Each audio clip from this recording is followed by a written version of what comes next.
get money for gift subs, but it doesn't count towards plus level 2. Twitch is extremely strict about plus level 2. So basically, like, I used to have, as you know, a 50% split with Twitch, and that changed to a 60% split after I hit plus level 1. And now I'm working on towards getting plus level. Yeah, it's only the subs that you pay for yourself, exactly. So if anybody has a tier 1,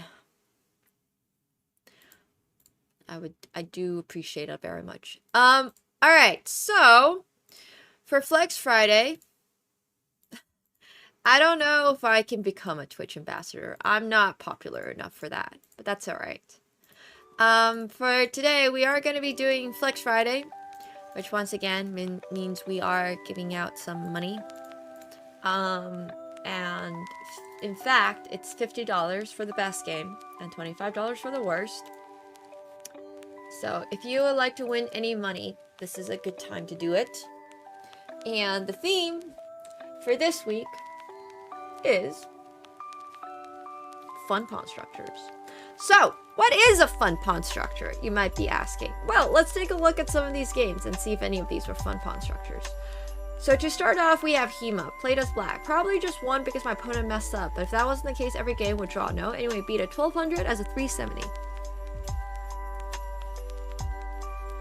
Not the cow, that's for sure. The cow is not a fun pawn structure. Okay, so this is kind of a fun pawn structure.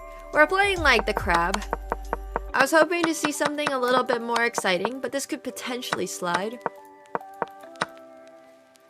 Yeah, I mean, the wonderful part about all this is also that you are able to make money for playing bad games of chess. Like, if your game is actually so atrociously bad, you can still make money for it. We have a worst game prize, too, just to let you guys all know.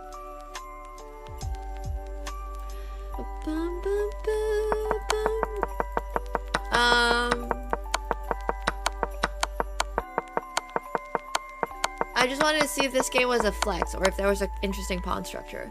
I mean, this game is just gonna like slide because it is an interesting-ish pawn structure. It's a little different. I was going through the flexes first just so I could give people an example what the flexes are, because I haven't had a chance to make an announcement yet.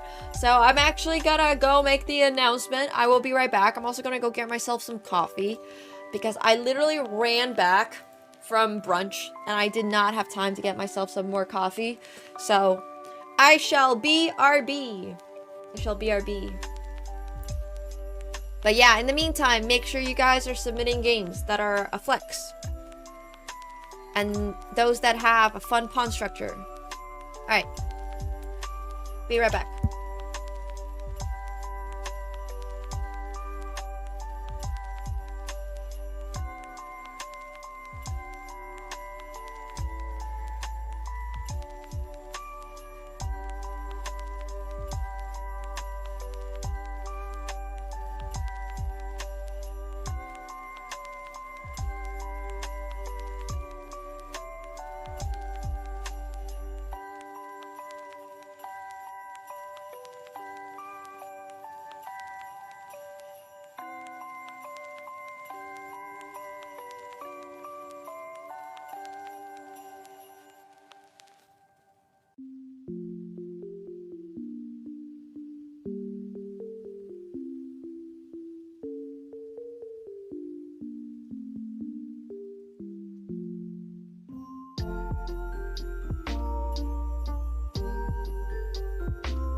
Alright.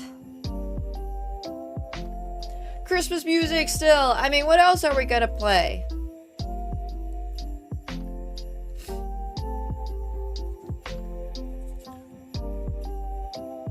Guaranteed is a term for poker tournaments.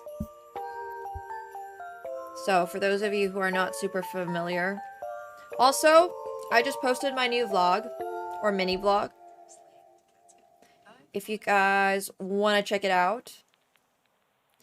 But yeah. No, we're gonna look through everybody's games. It's just been... We just had started out with poker today because there was a really big poker tournament.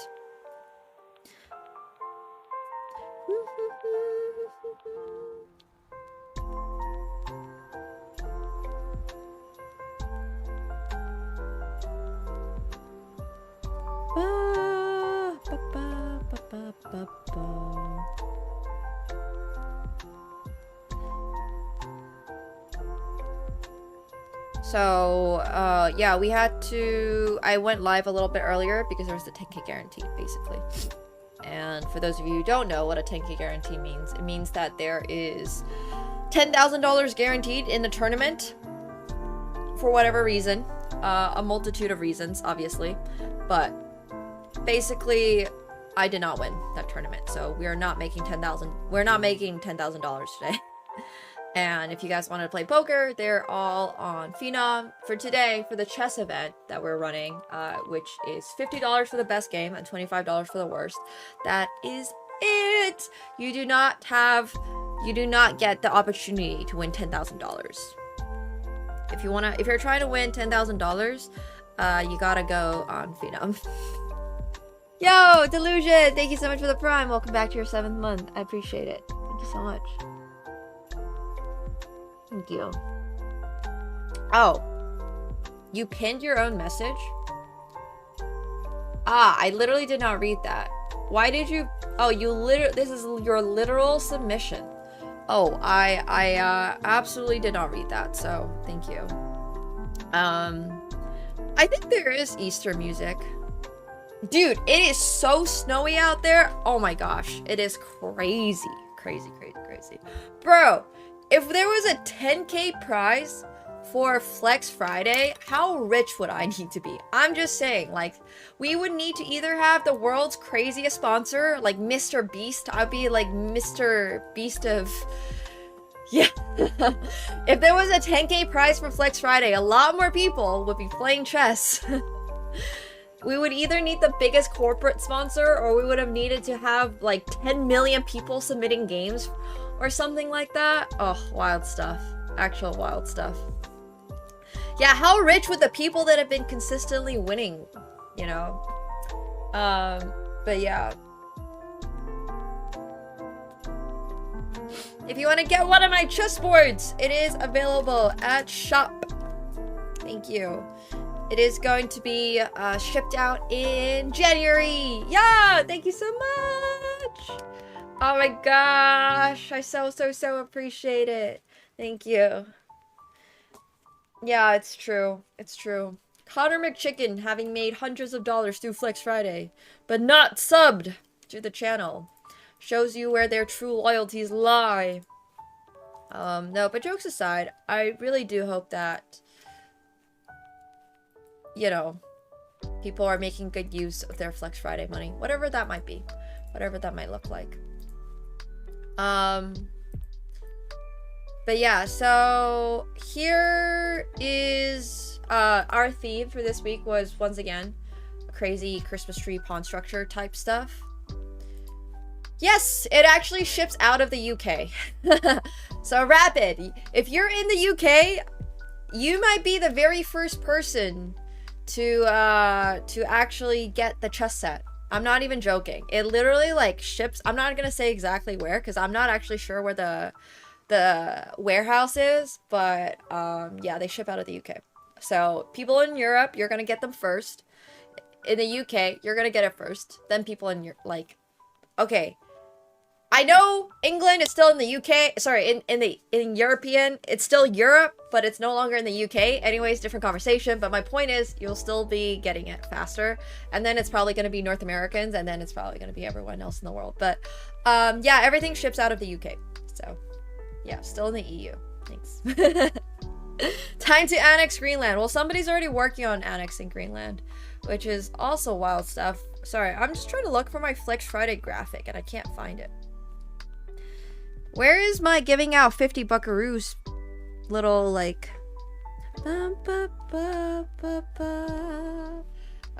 I swear, I make graphics for all of my events, my community events, and then I just lose them on my phone because there's so many. Alright, I'm gonna download it again. Merry Christmas to Romania! I hope you had a good one as well. Maybe one day it's going to ship out of the,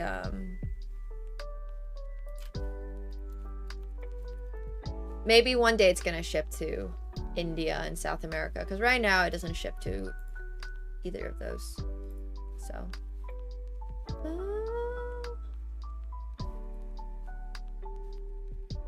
Oh yeah, you have a weird bug or something. Don't worry, I'm fully joking. Do not worry about it at all. I just like to mess with people. So, seriously. How you spend your Flex Friday winnings? Well, okay, that's not entirely true. Because, like, preferably, you're not just putting it all on black immediately after you win the money. But aside from that, everything else I'm more or less okay with. No, I'm joking. But yeah. If you guys are having a good time with your, you know, Flex Friday winnings, that's all that. Put it all on red. Or in Connor McChicken's case, I think it's all on CS skins or something. I think they're a CS. Yeah, exactly. They're a CS case collector, which, you know, very different, obviously, from putting it all on black. Very different. Would never compare those two. But thank you so much, Uncultured, for the gifted sub. Appreciate that. Thank you. Thank you. Hell yeah. Sorry, I got a little bit off track because I'm still trying to find this graphic, and I've given up on finding this graphic, so now I'm just making this graphic. I really just play poker. Like, every time someone asks me, like, have you played XYZ? Dude, like, I just play poker, man. I was watching PLO 4/5 yesterday. Like, all I do for most of the time is focus on how to improve at the game of poker. But it really does seem like the thing I really do need to improve on more is figuring out how to run better. How do I get aces when my opponent jams pre-flop under the gun with king queen offsuit? Not talking about myself, obviously. So, aww, that's such a throwback, Smishlov. That is such a throwback. Alright, this graphic looks kind of silly, but it's gonna work for now. Sorry, I'm like entirely... I was entirely rushed coming back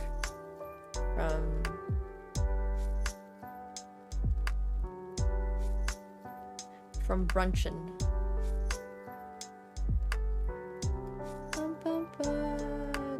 Alright, there we go.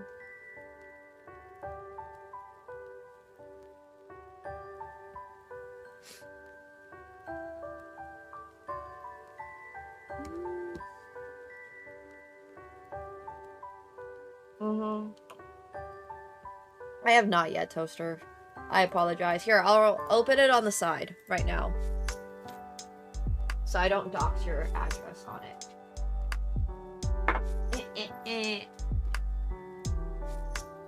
No, I've literally, like, had it here. Oh my gosh, it looks so good! Yeah, I know. That's why I have to open all of them on the side. All the gifts all the P.O. box stuff I gotta open on the side. This one's from Valid Toaster. Thank you. Ah, little Christmas card. Yo, you're amazing too. Thank you. Whole bunch of other complimentary words is so funny. Oh, I love that. Thank you. I have locked Katsuko out of my room for now, but this is super duper cute. Thank you so much. I've got my little pile of... I've got my gingerbread here still. So, it's gonna be sitting here. Thank you very much.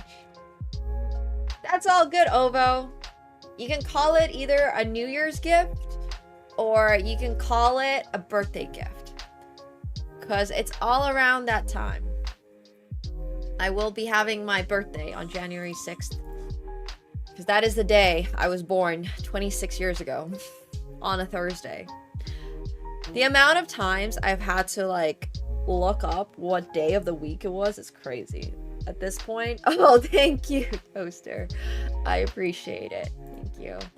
The modeling is going. It's going. I'm a little nervous because I might be moving. So I don't know the time of my birth, but I do know that it's on a Thursday. Because like, you know, when you go back on all of those submissions for stuff, like when you're submitting for your driver's license or when you're submitting your birthday date, for like, I don't know, anything, literally anything. You gotta, it like now tells you what day of the week it was. So now I found out that I was born on a Thursday. Yeah. Better than being born on a Monday? Well, I don't think it matters much what day of the week you're born, because at the end of the day, we all end up having to like you don't get the same date every single year, right? You're also born on a Thursday? Oh, hell yeah. Yo, Vic!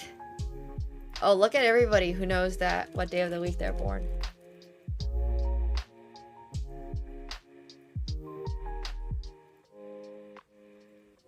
Everyone here just knows. Everyone here just knows. It's crazy.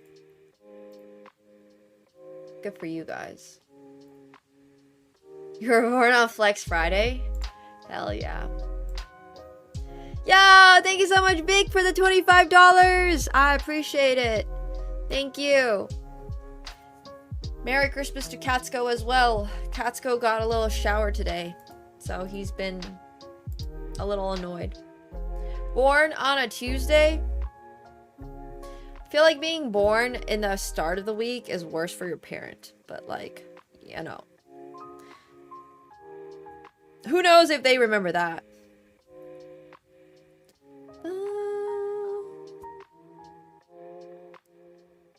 Alright, so, once again, for those of you who have not yet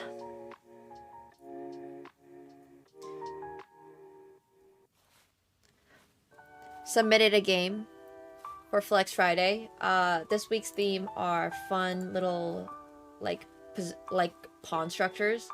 And apparently I missed Gary's very first one because for whatever reason, they submitted it as part of the like actual submission template.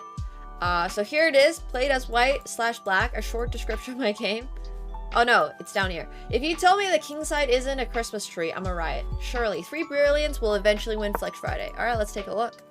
Yo, Vic, thank you so much for the 190 bits. Appreciate it. And Merry Christmas, Kareem. Merry Christmas. Hell yeah.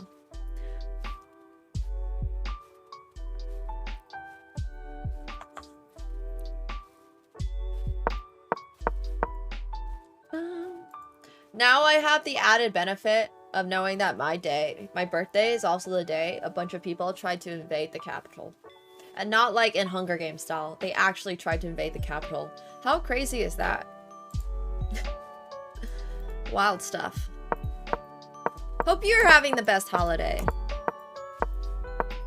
Alright, let's take a look at Gary's game. So this week's theme, once again, is supposed to be fun, like pawn structures. Yeah, I think this is a fun pawn structure. I'm gonna say this is a fun pawn structure. It's a slope. Hey, Gossie.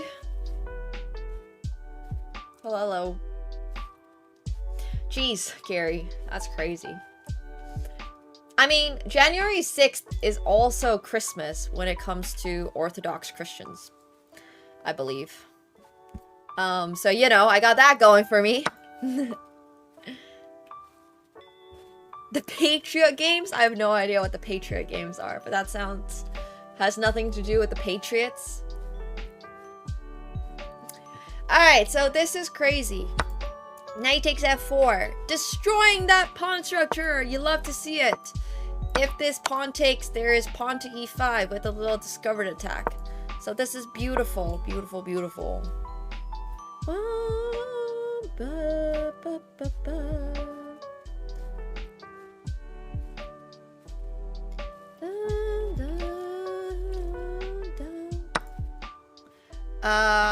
Queen takes.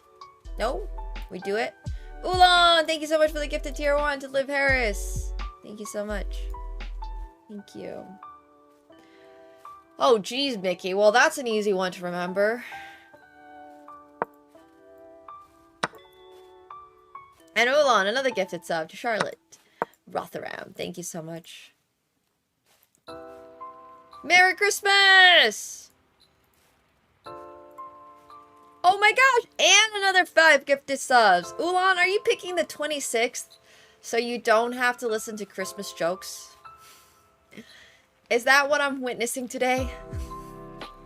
No, jokes aside, thank you so much, Ulan. I really do appreciate it. Guys, if you've gotten a gifted sub this holiday season, please, please, please make sure you're thanking whoever has given you a gifted sub. Nice, Nordic. There's like a chart out there of all the birthdays and how common they are. And I think like January 2nd or 3rd or something was like really, really, really uncommon. And another 200 bits! Yo, thank you. Well, we're gonna do New Year's jokes on New Year's because I'm planning on streaming on the 31st. And then we're probably gonna take the 1st off. And then we'll be back for streams leading up to my birthday. So, that should be a lot of fun. But yeah. You're a St. Patrick's Day baby? Wow, that's a fun one. Sorry, I keep getting sidetracked by our conversations chat. Hello, Rob. Hello, hello.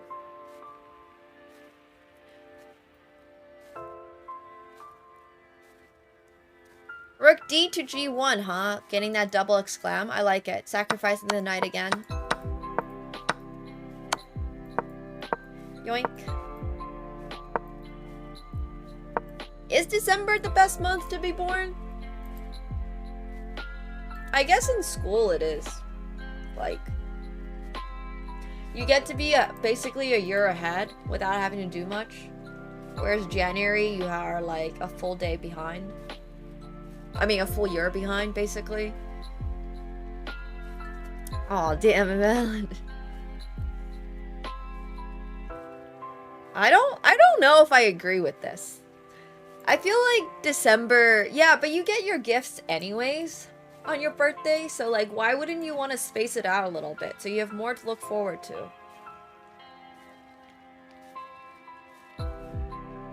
Yeah, January was definitely good for me as, like, a chess player who started really young. I feel like I had an extra few months to be better than everybody else my exact age. You know, I was January 6th. There was another girl who was really, really good who was January 12th. Dansaya, we're born the same year. But yeah, I think, like, I don't know.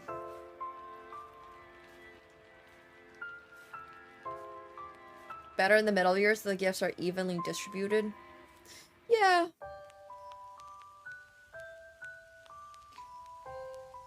I don't know. I never really minded being born in Jan. But... Alright. Oh, this is cute. So queen takes, right? This is a little, well, removing the defender with a double exclamation mark. 3 double exclams. 3 excellence. I love it.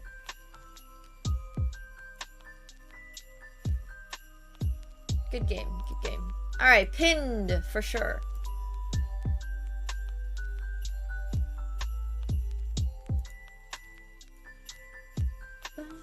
And next up, we got a fail from Connor. Bonus brownie points for submitting a game that you played in Bullet. Absolutely. Alright, played as white. This game made me rethink my life choices. Oh yeah, for sure. If you wanted to make a video for my birthday or anything, feel free to submit it in Discord. I will take a look. I have some other friends that also like to wish me happy birthday through video messages and stuff. So yeah, go for it. Go for it. I would love to hear your singing. We'll have a fun little birthday stream. Bum, bum, bum, bum. Wait, is my cat in my room? I hear crinkling. No, maybe he's just... I hear him in my, like, nightmares. Yo, chess player! Thank you so much for the prime. Welcome to the pool party. Thank you. Thank you, thank you. His name is just Katsko. Bishop takes d6. Nice.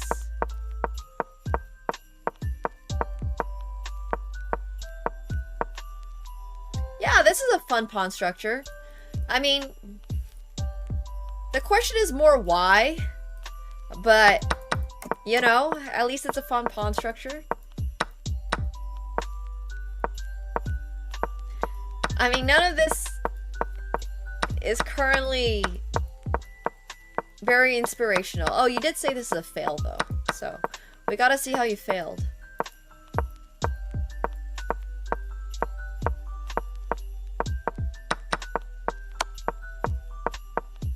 Oh.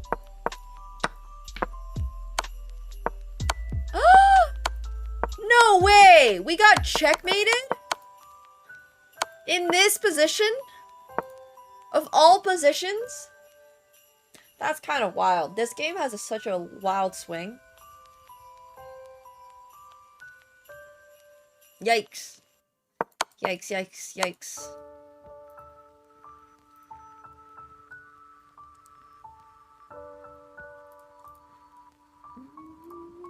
Wow.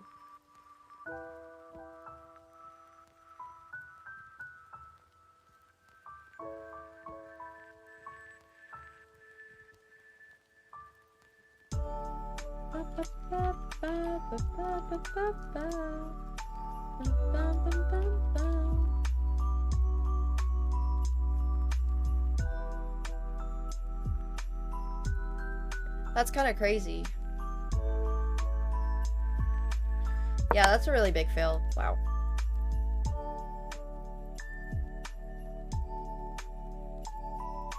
Alright, don't forget, fails also win $25. So, I actually made a post today on my skincare. I mean, this one was a little bit more specific. But, bum,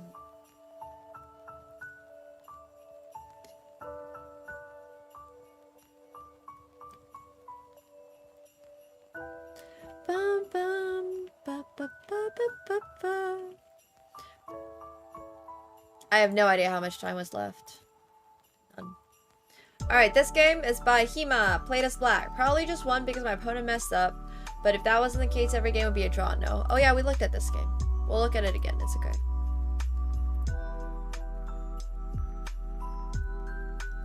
I don't know. This guy's game review is showing the time. Are you sure you didn't import that from the other site that we do not talk about?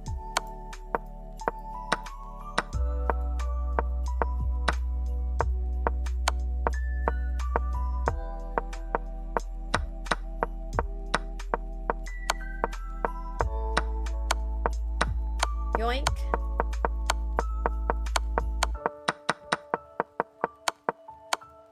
Oh. Oh yeah, I think this is good. Played by like a 370. Alright, next up, we got Dr. Blondman, played as black. I tried to close the position, get the drop, but my opponent got excited and haughty because of the rating difference. Still not easy, but got it.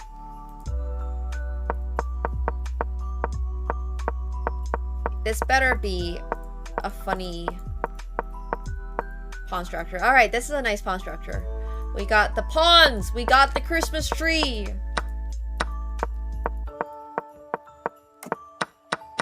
Or whatever you call this. Now it's... There's this really specific toy when I was a kid that, like, I used to play a lot with. It was like one of those, like, twisty things. Like a Lego type. It reminds me of that.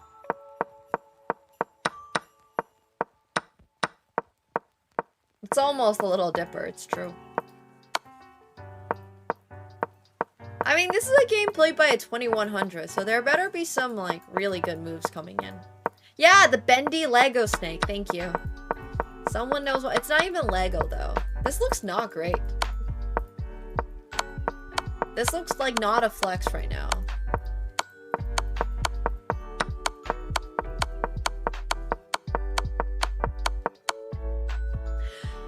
I mean...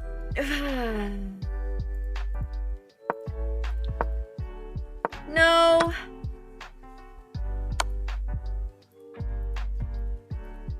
No, I don't think so. I don't think this game is a flex enough, I'm sorry. It's fine, and like, I'm glad that you fought for the win, but it's just not that impressive. At the end of the day, your opponent blundered in that type of endgame, and then you were able to capitalize a little bit on it, so...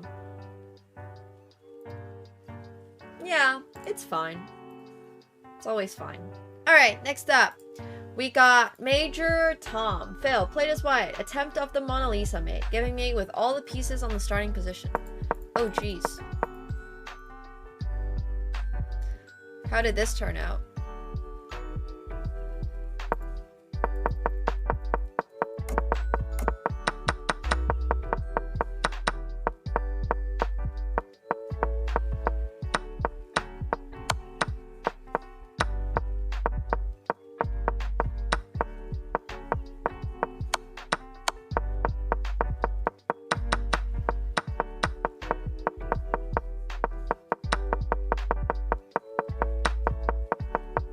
Let's see. Oh, you just promoted everything? Oh my god. No way. And your opponent actually let you do this? Ain't no way. Like, you really went through all this effort. You do know this could have been so dangerous, right? What if it was like a 50-move draw?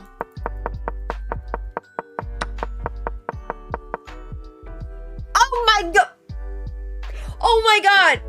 I didn't even see that. I totally forgot he submitted this as a fail.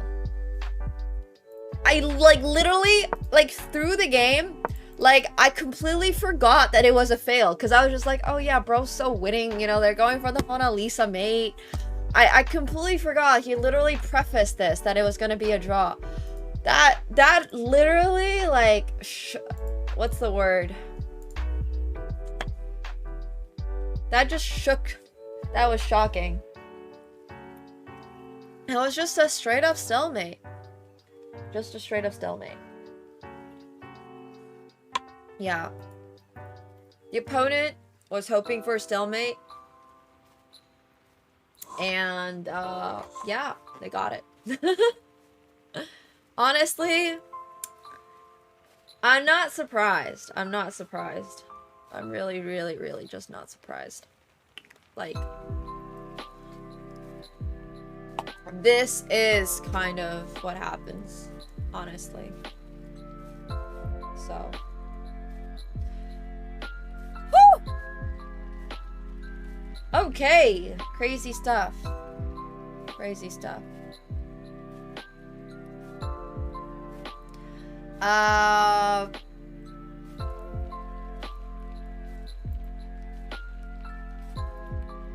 Alright, well. That was a fail, that's for sure. Next game we have Duriel. Played as Black. Flex. Just a game I played a few days ago, which seems to match the criteria. I played that on a person's live stream who asked me to play. Cute. 15 plus 10? Oh, jeez. 15 plus 10 of all the time controls? At least you guys aren't using the time. That's good. I mean, it's very hard for this game to be a flex because you're 2198 playing against a 725, so we're still gonna skim through it. Nice pawn structure, obviously. I mean, the opponent just blundered so many pawns to start. So many. I mean, sorry, not pawns, pieces. Like, they just, yeah. That's rough. For the opponent. I mean, it's what happens when you when you play against somebody 725. It's gonna look like a slaughter. I am gonna say, it's really tough for a game where you're playing down that much rating to really look like a flex, just because I have high expectations of you. Yeah, Duriel just looks like a bully. If he didn't preface that the opponent actually asked him to play, I'd be like, how did this even happen? Alright, next up, we got YK Thug, played as white. Wasn't too sure what classified as a Christmas tree pawn structure, but I did get the triangle pawn center, which does resemble a Christmas tree in my opinion. Other than that, it was just a cool game. Managed to uncork a beautiful sequence of moves to win the queen and then the game. Hope y'all enjoy. Cute.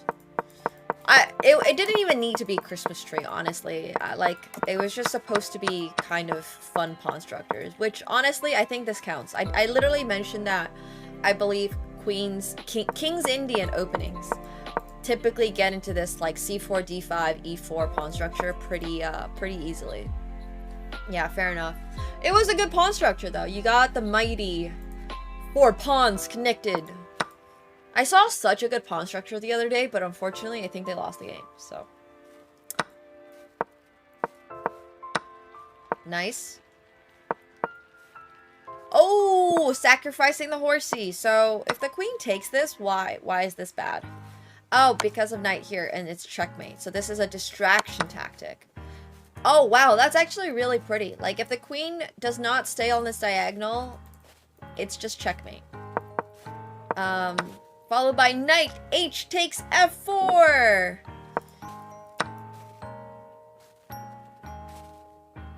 Oh, yeah, because you're just going for the queen. You're just trying to distract this queen away from f6 so you get the checkmate. That's really cool, actually. Nice. 2 excellent moves is gonna lead to Pranav being up a queen, and therefore also wins the game. Yeah, beautiful stuff. Nice pawn structure, good utilization of your king side attack, and all of your pieces on the king side. Okay, next up, we got this game by Golden Boy, played as Black. Quick win against my opponent. Open with a nice Christmas tree mountain-like pawn structure in theme with a challenge. I played aggressive, overwhelming my opponent. 782 against 757. Yeah, I mean, this is definitely a Christmas tree, and then we evolved into a mountain. I like the analogy over here. Okay, and then we just destroyed our opponent's pawn structure because they just stood by and did nothing. Absolutely nothing. Letting us take advantage of that. Yeah. Yeah, it's a good game. It's a good game, especially played by somebody a little low rated. So far, we have YK Thug. We got Gary. We got Hema. So we only have 3 games pinned so far. So this game is definitely getting pinned. And then after this, we've got Arsh, sorry, played as Black. Absolute blunder city, but I beat an 1800, so I'm a happy man. The pawn structure is all over the place too. IMO. This is from last week's viewer arena.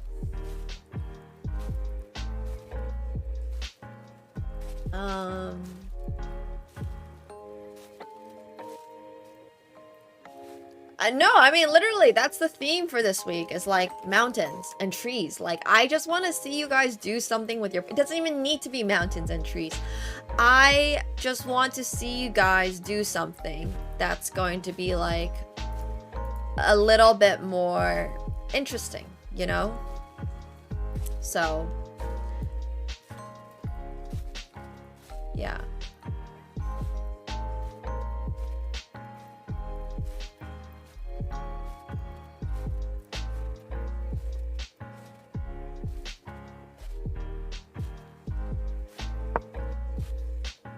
I mean, the London is almost an interesting opening. Almost.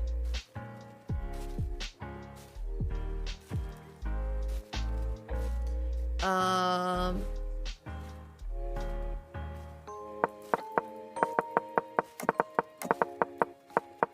alright. This is sort of interesting.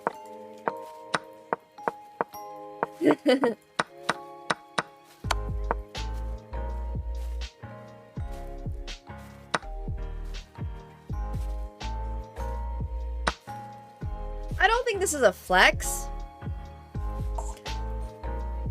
So I don't have much to say about this game. Alright, next up, we got AS Money, got a Christmas tree, and checkmate. Wow. Look at that. That's alright. Once you have power, is there nothing better to do than, you know, use that power?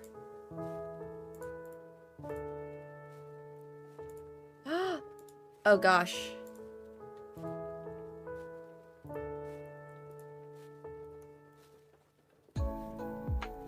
What day is today, by the way? It's today Friday.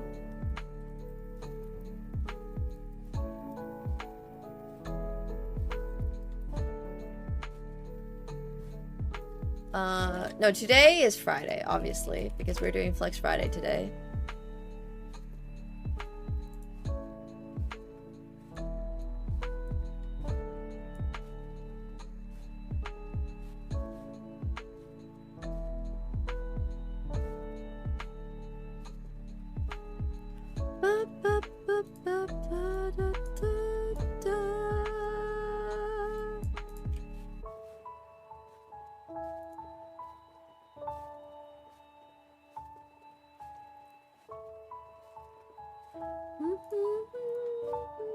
We're trying to coordinate some more poker coaching on stream, as an FYI. Happy Friday, yeah.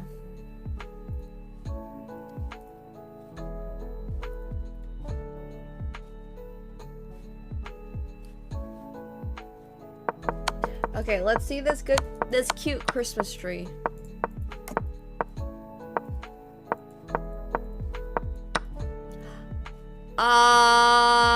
Alright. Fair enough. We blundered a queen.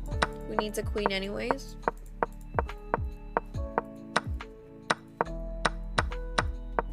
Alright, it's really hard for this game to be a flex, so...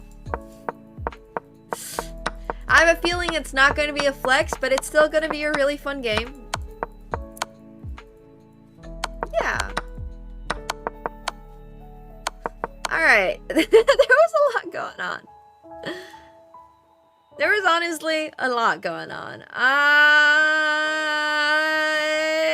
Yeah, I don't think that this is going to be a flex, but hey, look. At least they tried, and that's what matters, right, guys? That's what matters. I mean, once again, you are 400, so the expectations are like on parking level -4. But you did win, absolutely, and you were persistent, and you didn't give up when it looked like it was over, so...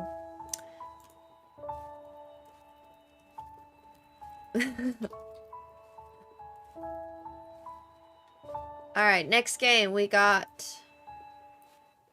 literally a game with no context.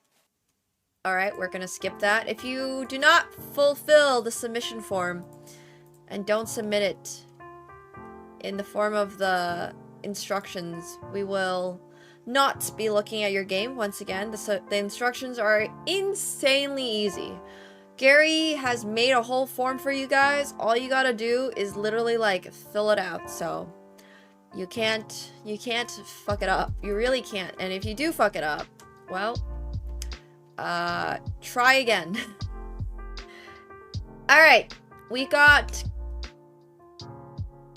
I actually don't know who this is. Played black. I couldn't believe I figured out how to win. Dark side. Brilliant after brilliant. Merry Christmas.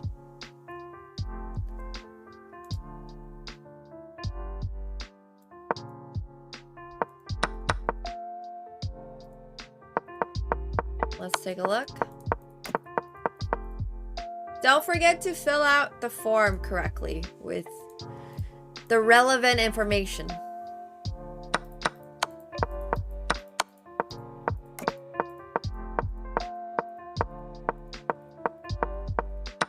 Yoink. Okay. Cypress gift, but with the horsey. Wow, would you look at that?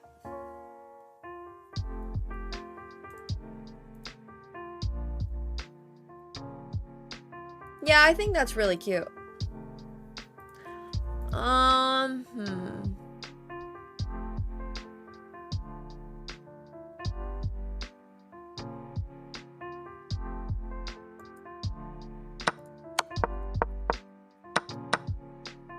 Yoink! Another excellent move. It's more like a Cypress gift. It's like a knight Cypress gift. Because usually Cypress gifts are with the bishop. But this one was with the horsey. Yeah, I think this is a really good game. I don't know if this counts though for the theme. You don't really have a crazy pawn structure going on. In fact, I would say this is like almost a lack of pawn structures. Like you don't have any pawns in your position. This is true, the Greek gift was a horsey historically, so maybe it should be called the Greek gift for bishop. If you want to watch my mini vlog for my spa day, it is up on Insta right now.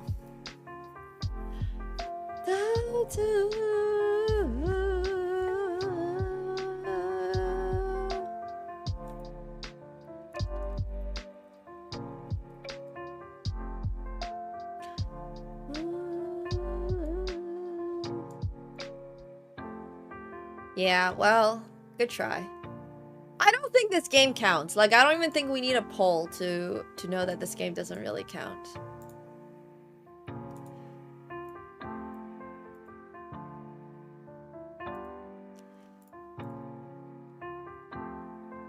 Alright, next up, Alexandru Sebastian. I took a spa, well, half day yesterday.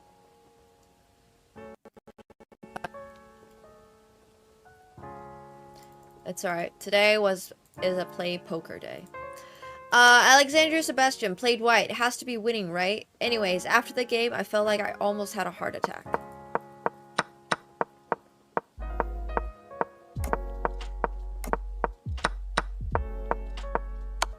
Yoink!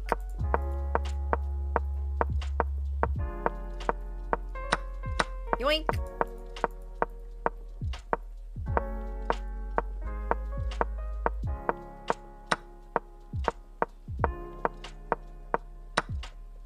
Yoink.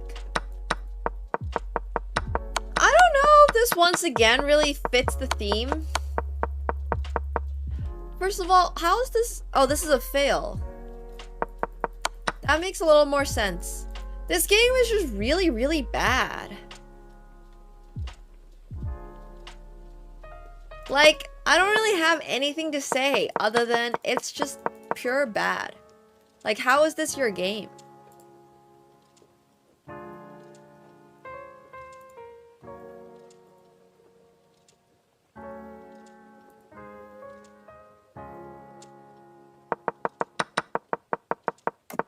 I'm just really confused as to why we lost. I don't know. Like, how did we lose? Yeah, you were up a rook from the opening. So, like, what happened, bro? Like, I'm just genuinely confused as to how this even happened. Like, how do we just let our opponent take everything on the king side and get such an attack going when you're up a whole rook? I just don't really understand. So, I mean, it's still a fail. But wow. Wild stuff, wild stuff. Alright! Next up, we got Victory in the Scriptures, RBL on chess.com. Played as white. Yoink.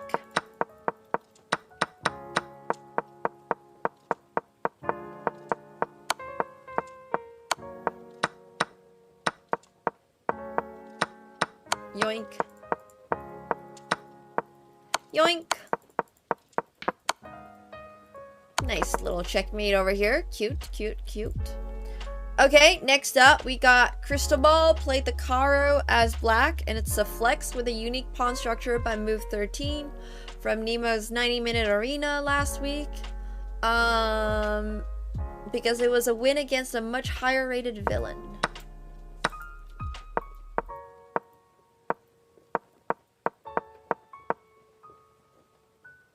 Sorry, I have it from the wrong perspective.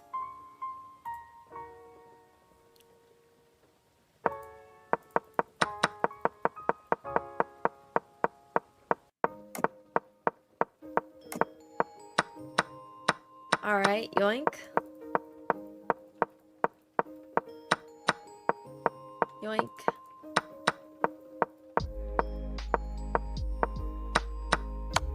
Yoink. And yoink.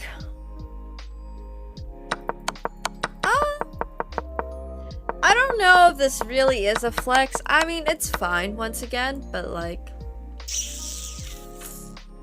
It is against somebody significantly higher rated, but it does have a little bit of a lack of like really interesting moves and once again it's focusing a little bit more perhaps on the opponent's blunders. It's always a flex. I mean, it's a flex, but 1, 2, 3, 4, and 5. We don't have another flex right now, so it's gonna squeak its way into our 5-pin games. But I'm just letting you know, the chances are not too high. Not too high. Hello, Ken. Thanks so much for the tier 1. Welcome back to your 46th month. Thank you so much. Okay, we got this game over here by B. Thirsty. Played as black. Finally got a Rook's Queen Sack.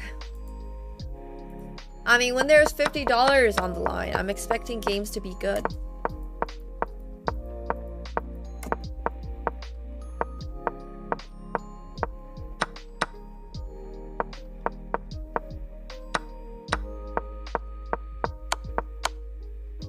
Oh, I mean, this is cute. Your chances of winning Flex Friday does not improve if you are a tier 3 sub, but I would really appreciate it if you were a tier 3 sub because it does help a lot with my plus level 2 application.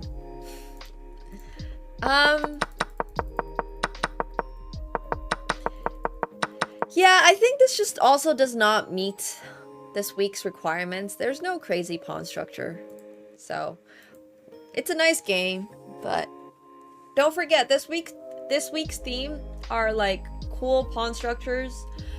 We want to see Christmas trees. We want to be seeing mountains. If your pawn structure is not cool, it's also going to get skipped. The opponent does not count. Has to be your pawn structure looks cool. Tier 1 and tier 2 also does help a lot. I appreciate everyone for being subbed. If you are subbed, thank you guys. Okay, now we have Marcus, black. A nice brilliant I'm kind of proud of with a nice little Christmas tree at the start with some decorations on the top. I'm not from Romania, by the way. I'm British. I don't know why I have that flag. All right, no problem.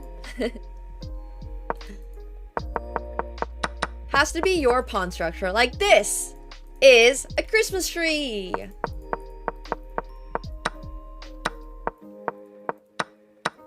And now it's an inverted Christmas tree. Now it's the snowbank you fell into. Oh, I love this. I love knight takes b3. Hell yeah. And you're 896? This is a pretty good game. I like it. I like the way that you've approached it. I like the fact that you even castled. Wow. I feel like so many people here just forget that they can castle and they just like play rook g8 or something, but that's also good. Yo, Ray Blanco, thank you so much for the gifted sub. Appreciate it. Thank you.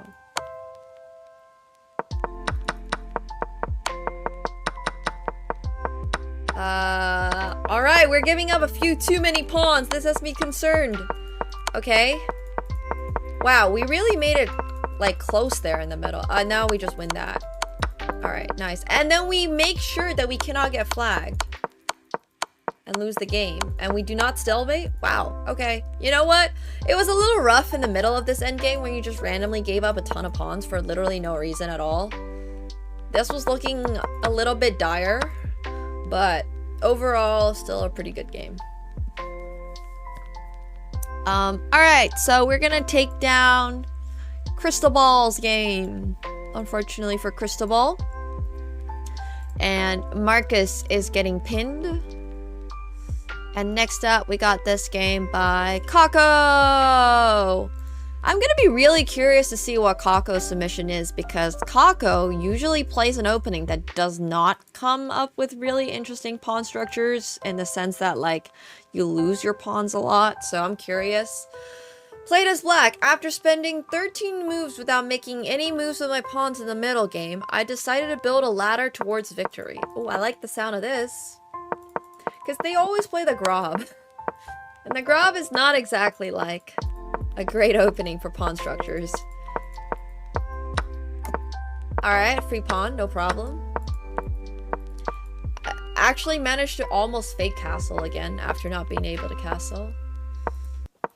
Yeah, somebody is going to win $50 and somebody else is going to win $25. People are going to be making money. Oh, now this is what we have been looking for in our whole day. This is what we have been looking for. We have been looking for cool looking pawns. Now this is a cool looking pawn chain. Look at that. It can only be made better if this pawn was on G2. That is the only improvement we could possibly make in this position. Oh, you also get $5 extra if you take your money on Phenom. Yeah, I forgot about that. Nice. Ah, love it. And a Cypress gift, my favorite. Oh, and we sacrificed the bishop to bring our rook over. So this is called an this style of tactic is like an evacuation tactic. So basically you're like leaving space for your piece to come over. So this is like almost a discovered attack, but you're not discovering anything, right? Rather, you're giving yourself a free square to go to. I mean, this is a beautiful game with a beautiful pawn structure. Oh my gosh, yes, I'm all for it. Congratulations, Kako, on your pin. That is the best pawn structure we have seen so far. And Hima's game is unfortunately being removed. All right. Tough competition now, guys. We have finally seen a game that is worthy of this week's theme, which has once again been crazy pawn structures. We want to see those pawns be pushed up. Or at least, like, give me something. Give me a Christmas tree, you know? Give me a snowbank. Yeah, give me something. Alright, this game is a fail. Played as white. I was completely winning, did everything right, and everything went out of control at the end. Took a week break from chess after this loss. We hit Emerald, Mellow G. We hit Emerald.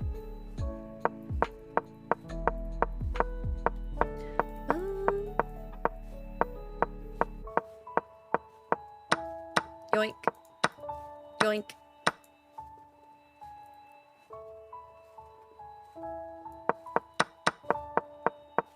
This is a fail. I need to remind myself that I'm looking at it from the perspective of a fail, and I should not be expecting greatness from this game.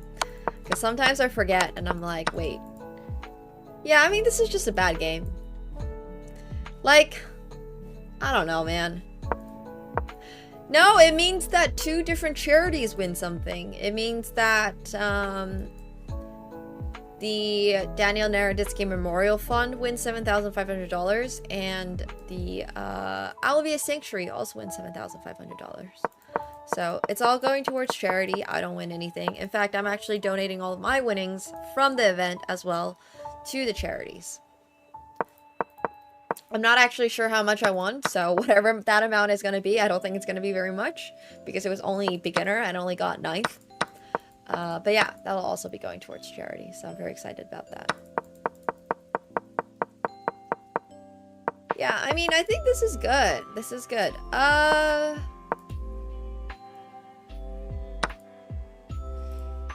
It's definitely a fail. Well, actually, thanks to my sponsors. Thanks to FlightQuest and Phenom Poker and Stack.com. It's a good fail. It was poorly played. Don't hear that said very often. Yeah, but like I said, at 1300, I'm just not expecting that much from people. Things happen. Okay, so Next up, we got this game by Ray Blanco. Played as white. I thought I lose, but tides turned in the end and I won.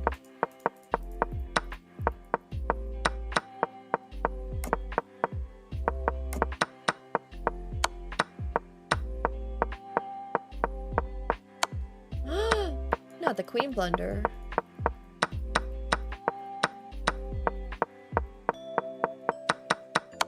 I mean, it can't be a flex already just because there was no pawn structure, and then it also can't be a flex because this is just a flag. I mean, it's still a fine game, obviously. I'm glad you won, but it does not fit the theme at all. Let's try to stay on theme, guys. Alright, next up. Played as black. Just look at these two beautiful sacrifices. Fauché Suprema.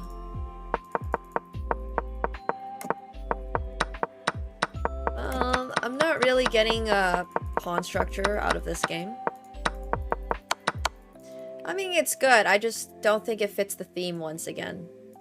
Make sure you're submitting on theme. Okay, played as black. I did some crazy sacrifices and found some crazy moves. The level of the game is way higher than my actual rating. It's not that it's weighed on theme. It's not weighed on theme at all. It's actually just, if your game is not on theme, it just should not be like looked at. But right now we don't have mods going through every single game before the stream. So it has nothing to do with how much the weight is. If your game is qualified for the 5 top games, it's just qualified for the top 5 games. But if you're just not on theme, then your game just automatically doesn't qualify. I have Portillo, but that's why I'm playing so much poker, right? Yeah, like Kako's game was very much on theme. That's why he's on the wall. Yeah, for sure. But usually we have mods going through the games to make sure that they're also on theme. I would love to try a Magic the Gathering, or sorry, a trading card game type, but I heard they added Irelia to Riftbound. So make sure you guys are submitting games that are on theme. Thank you. Have I ever thought about the Spanish being on theme for this? Not really, but like, it kind of is a cool pawn structure.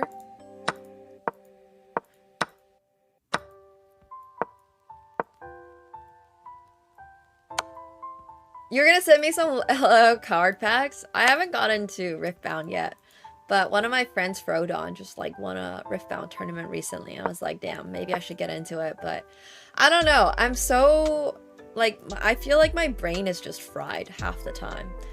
Between streaming and poker, like, it's just, when I was learning TFT this for my challenge recently, I was just there like, oh my gosh.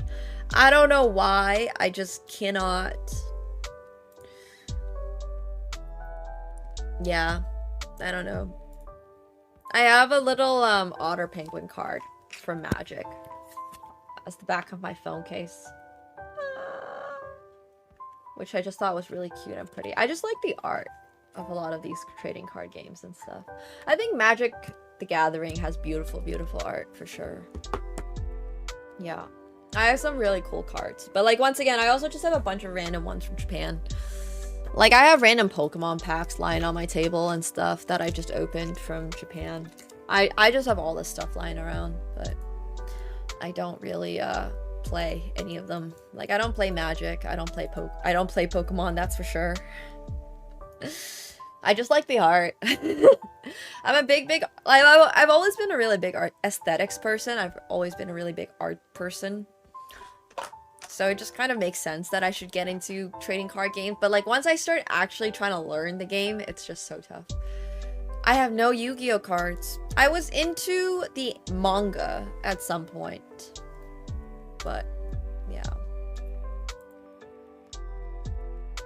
Yeah, exactly. I just like to collect for the aesthetics. I have all these like Pikachu ones, specific Pikachu ones that I need to find. They're somewhere around. I just have them because like I thought they were really cute. So here, I like knight to f4. Pawn takes is great. Oh my god, 3 brilliant moves in a row, followed by a 4th brilliant move. Wow, that's beautiful. I actually really like this game. I never really thought of the Spanish as having a crazy pawn structure, but like, bro definitely got some pawn chains going, you know? Like, this is kind of cool stuff.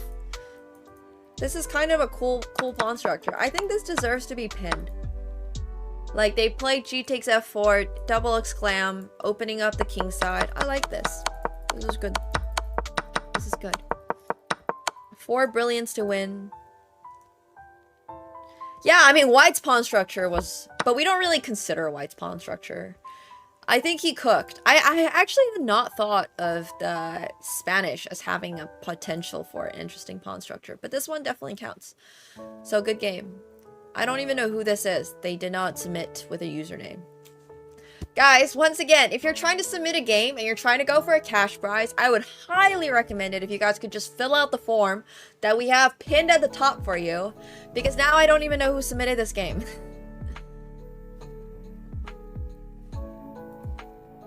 Mohit Toll.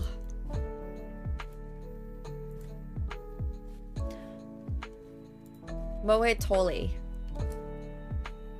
Alright, cool. It's just an anonymous flex. Well, at least I have their chess.com username. The worst is when people submit, like, games from the other site, don't include what color they played, and just, like, put in a link.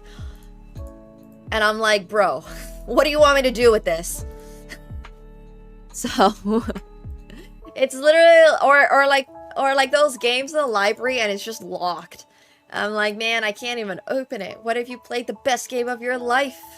So yeah, just have your... Well, Twitch is necessary to collect the money. Like, if you don't care about the money, I don't care if you include your Twitch username, but there is no way I am making my mods reach out to people on chess.com. Like, it's gonna be done through Twitch, so if my mods can't DM you on Twitch, chances are high they're not gonna get your PayPal information to send you money. I know. They just want to flex. Yeah. So. Can't make them read or follow instructions. Yeah. Fair enough. Fair enough.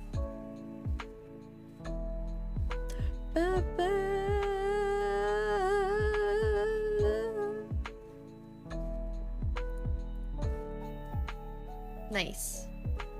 That's awesome. Love to hear it. Okay, we got... Wait, did I pin this game? I think I did. How many flexes do we have? 1, 2, 3, 4, 5, and 6. Oh, we need to remove one.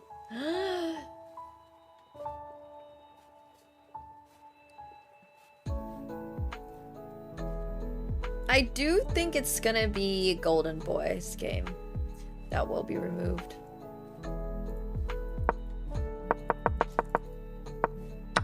Yeah, like the pawn structure was really good, but there was a slight lack of really crazy moves in the middle, so unfortunately Golden Boys is being removed. And we're back down to 5. Alright. We have a fail here, played by Sanji, played as black. It's been a while since I submitted a game, so I just picked a random game.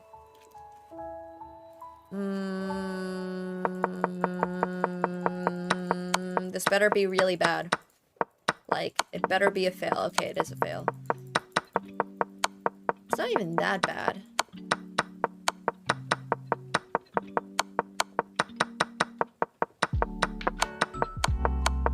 I mean, it's pretty fucking bad. What the hell? Why do you... Okay, why do people not just resign when they can clearly see their opponents messing with them? Alright. I don't know if it's even that bad. Okay, 1, 2, 3, 4. Yeah, it gets pinned. That's our 5th fail. Sure.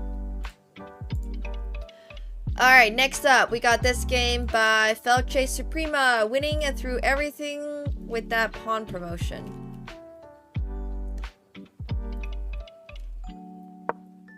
We give out $50 for the best game and $25 to the worst, so you can pick either of those categories to submit in. I do not care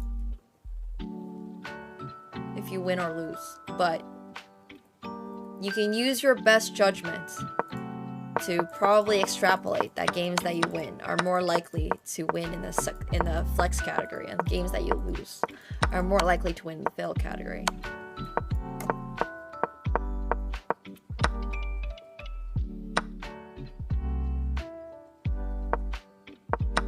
We are losing a bishop, so we decided to sacrifice the queen. Okay, valid, sure.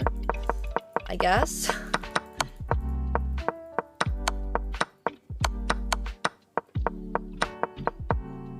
Oh, we're gonna promote into a queen. Wait, this is a fail though. But we are up a queen and we have 5 minutes on the clock. What could possibly go wrong? I would love to know. We are not letting this guy promote.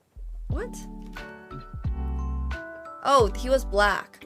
This makes so much more sense when... Wait, no, it doesn't.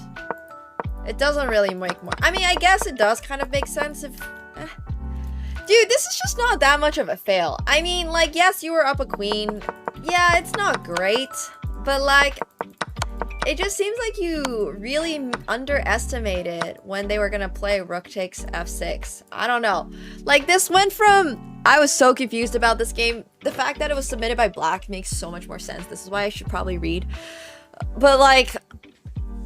I was fully expecting I was fully expecting, like, an E1 checkmate or something over here, but no, that didn't happen. I don't think this is much of a fail, though. Like, I just don't think so. Shit happens at 1400. Like, yeah, you were up a queen and then you just got a little too, what's the word? Like, you were just a little too confident. So, yeah, it's a fail, but it's not that bad. Alright, I'm gonna run to the bathroom, and then I'm gonna close submissions once I'm back. Yeah, I got too cocky, exactly. Bro just got a little too cocky. So, it is what it is, which is why I always recommend people, once again, if you're up material, what you want to do is you want to trade off pieces, right? Because, like, if you're up material and your opponent no longer has pieces, then they can't possibly win the game. But yeah, everyone's still welcome to submit games for either category, flex or fail. You do need to fit the theme if you're submitting a flex. This week's flex is, like, cool pawn structures. So I want to see, like, Christmas trees, or I want to see mountains. And if it's anything like that, you're welcome to submit it. If it's not, we will not be taking a look at it. And please submit it as a chess.com link. So, yeah. Alright, I will be right back. I'm gonna go to the bathroom. And by the time I'm back from the bathroom, we're gonna close submissions, and then the top 5 games get to be voted on. And yes, you're allowed to vote for your own game, no problem. If you would like to call your mom to vote for you, that's okay too. Yeah, we're not going to be looking at PGN copy-pasted games, I'm sorry. Please, please, please submit it as a chess.com link. I am not doing any copy pasting for games. If your game is not in the format that we have clearly outlaid instructions for, your game will not be looked at. Okay, I'll be right back.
Alright. I am back.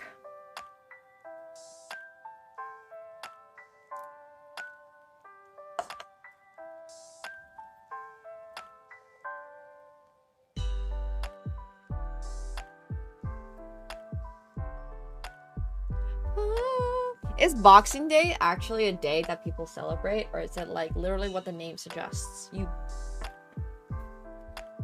get rid of old boxes.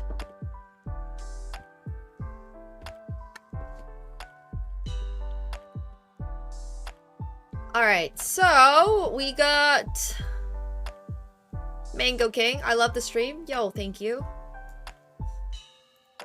Oh, wait, this is against somebody who is 1,000 points higher rated. Not bad.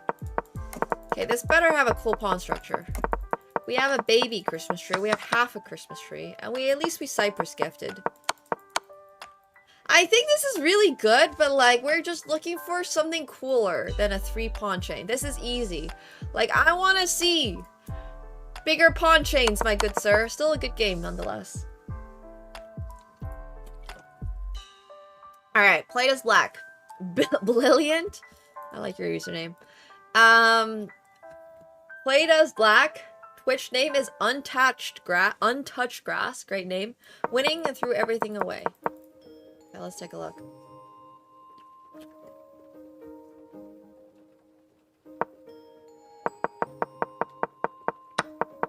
Yeah, I know nothing about Boxing Day. I don't know why. I'm celebrating by drinking boxed water. Exactly, not milk. Everyone looks at this and thinks it's milk. And I'm like, does this look like a milk carton to you? Also in Canada, or at least in Ontario, we drink milk out of bags. They're literally bags. Yeah, this is good. I mean, so my issue with this game is that the opponent's the one with the grape. Oh wait, this is a fail. It doesn't matter. So your brilliant move doesn't even matter. Wait, how did you fuck this up? You're up 3 pawns and in exchange. No way, bro. Really? This is the mistake we made? Not only did we blunder a rook, we blundered back rank mate, and we took a piece that was protected to sacrifice in exchange. So, like, literally nothing about this move, literally nothing made sense. This is not even, like, a free bishop or anything. We're sacrificing a rook to win a bishop. I don't understand how we looked at this position with 5 minutes left on the clock, and we decided to play rook takes e3. That's wild. Alright, that's definitely a fail. That's a massive blunder. Okay, we're gonna take out Sanji's fail for that one. And then we got another fail here, and I'm gonna lock the thread. Okay, played as white. Through everything. Chess mutual.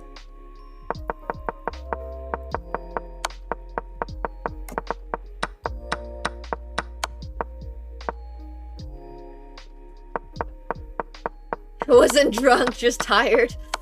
Fair enough. A valid response.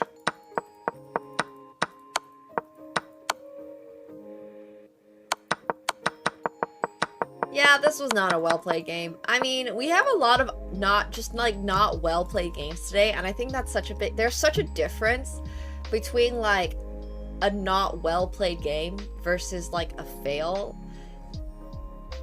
And I've never had to, like, really think about what I clearly define as a fail, but I'm not gonna define this game as a fail. This just feels like you had a bad game as a 960. And it happens. You just have a bad game sometimes as a 960. Okay, this game is played by Black, the joke. Liron, some good game against 2100. Not something special, but I love my calm there at the end. I think I played it perfectly. I can already tell this game is probably not gonna fit the theme, huh? Yeah, this pawn structure here is just not that cool.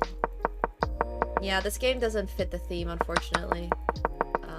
But... Alright! We're gonna have our voting process. We're actually gonna start off with the fails today. So we've got... Wait, do we have too many fails? 1, 2, At least this guy's username is honest. I just realized their username is Prakar sucks at chess. We have Alexandru. We got Major Tom for 4. And then we have Connor McChicken for 5. Okay, perfect. We have all 5 fails today. We're going to start off with the fails today. And once again, fails win $25. So you are deciding on whether or not somebody is going to have lunch tomorrow or not.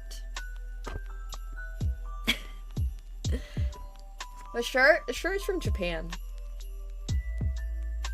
Somebody can read the brand name. It's a pretty popular brand in Japan, but I don't remember now.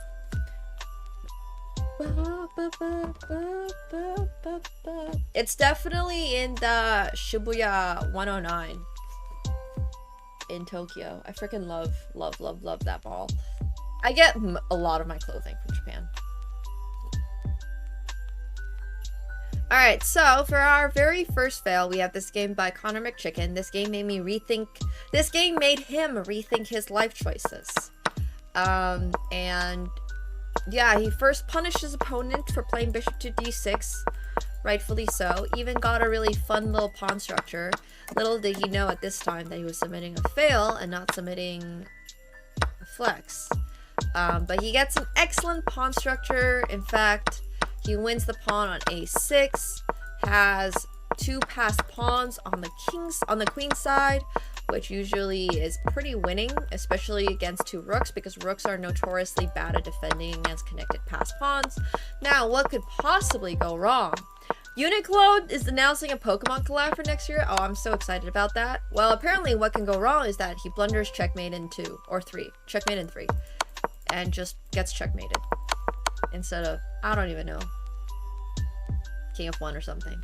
Dude, I haven't seen the J.W. Anderson one, but I was in Rome 2 years ago, and they were doing a collaboration with Fendi, and like they had a Dragonite, I want to say. They had a Dragonite bag that I really wanted, but it's like $5,000, and I'm just like, why is this $5,000?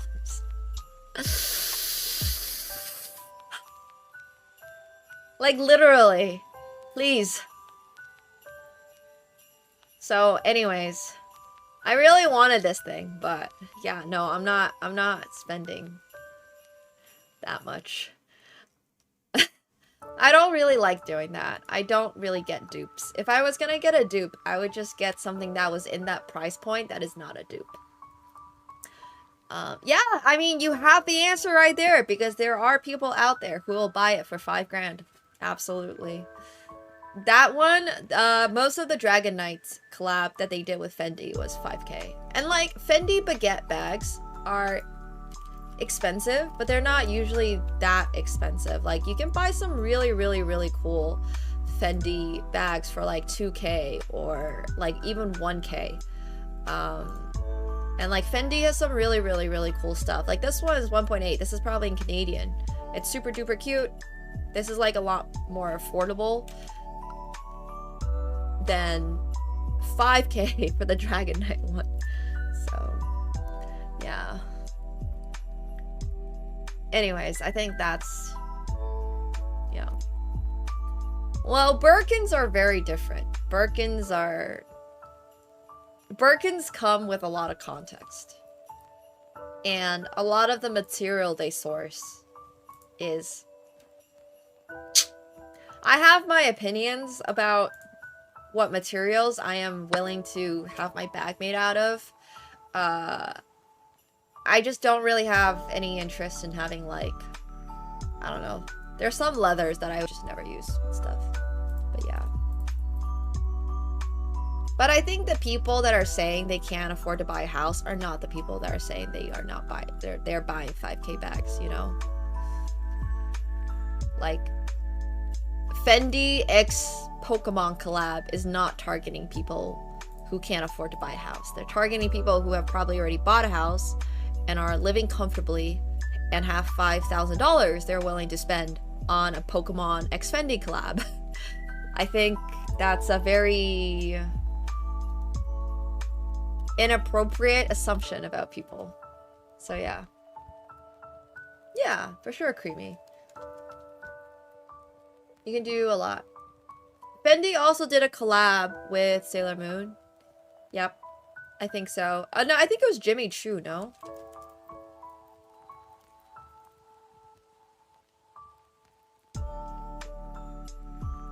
I don't know if this is real. This is a real one, right? This is a real collab they did. I think they did it with Jimmy Choo. Vivienne Westwood recently did a collab with Nana. And that was like sold out ASAP. It was crazy stuff.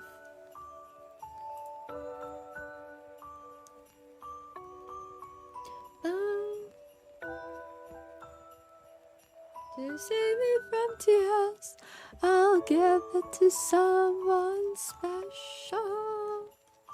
Nana is from, well, literally the anime is called Nana. So, it's just a Japanese anime. And yeah, I do follow like every single launch ever. No problem. You guys probably haven't seen Nana, but you've probably seen Vivienne Westwood. Vivienne Westwood is a really... Well, she unfortunately passed like 3 years ago.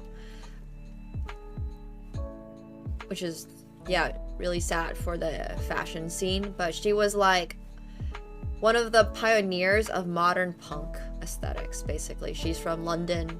She did all this, like... I don't even really know if you guys like punk, but she's really, really awesome. And she has a very iconic, like, orb that she does. And they did a collab recently with Nana. And Nana is a Japanese manga / anime, obviously, that the creator really enjoys Vivienne Westwood's creations. And like, I don't know the exact plot of Nana, I'm not gonna spoil it, but basically she's like part of a band or rock singer or something, and you can combine the two ideas, like punk, okay, yeah, that makes sense, like it fits rock singers and stuff like that. So anyways, they did a collab really recently and it was sold out like instantly. Yeah, what Mutt Black said, but you can't use this S word here. So it's still really, really, really cool. Punk culture is great. I love Dr. Martens. I love all that stuff. But yeah, big fan of fashion. Okay, sorry. I got distracted. Once again, got super, super, super distracted. We do have over here another fail coming in by, let's see, Major Tom.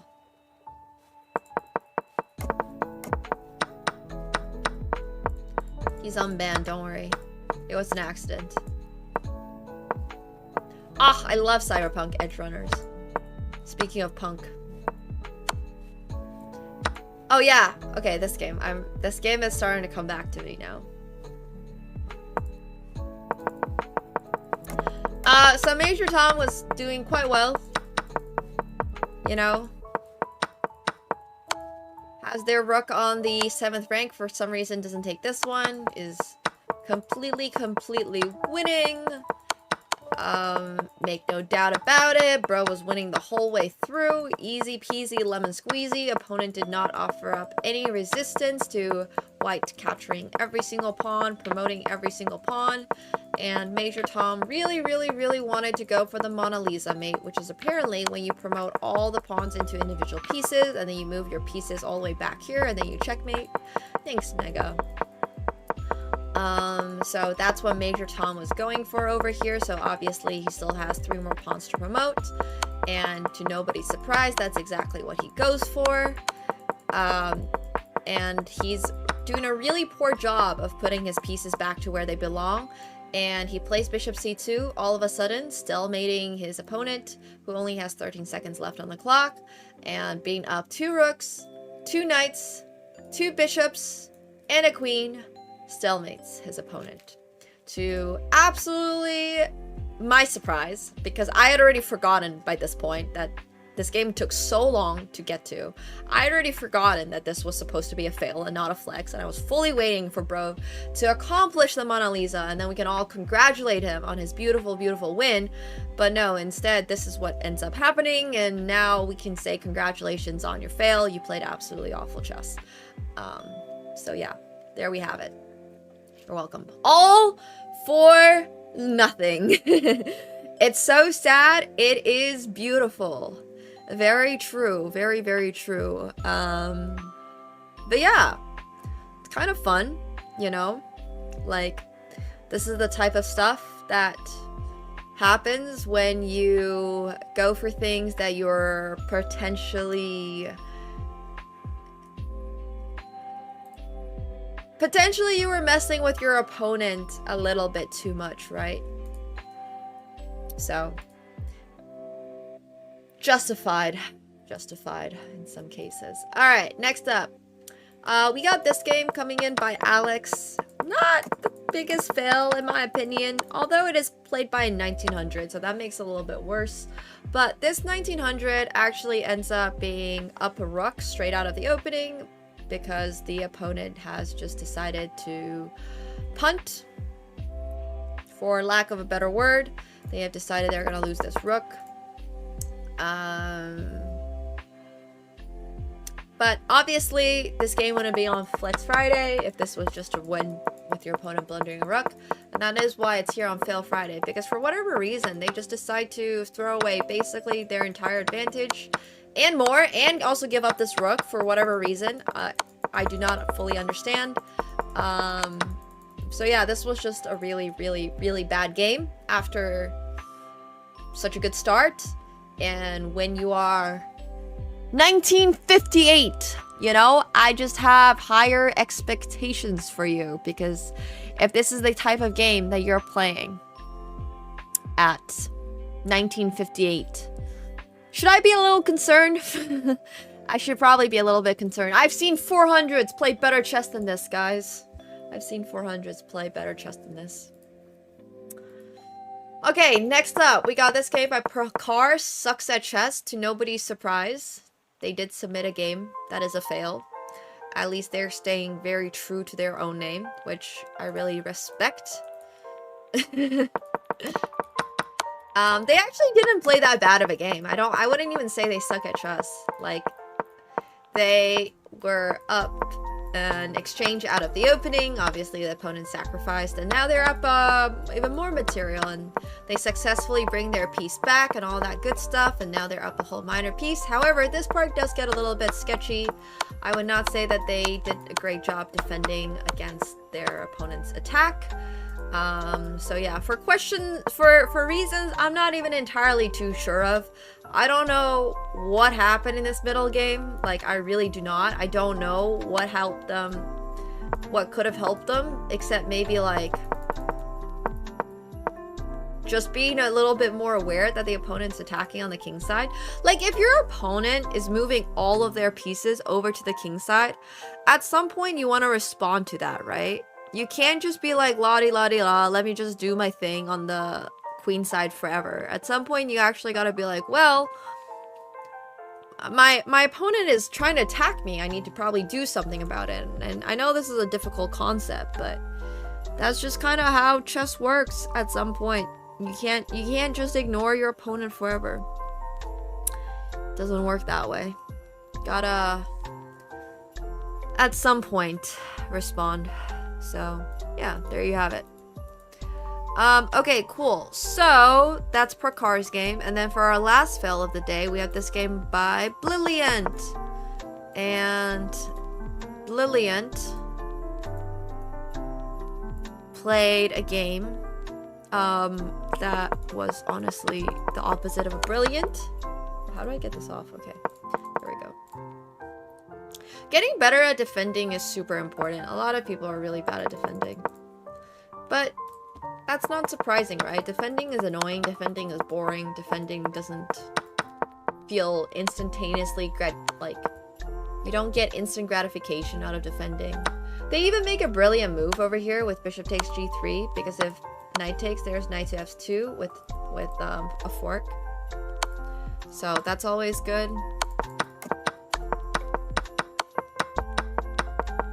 Yoink.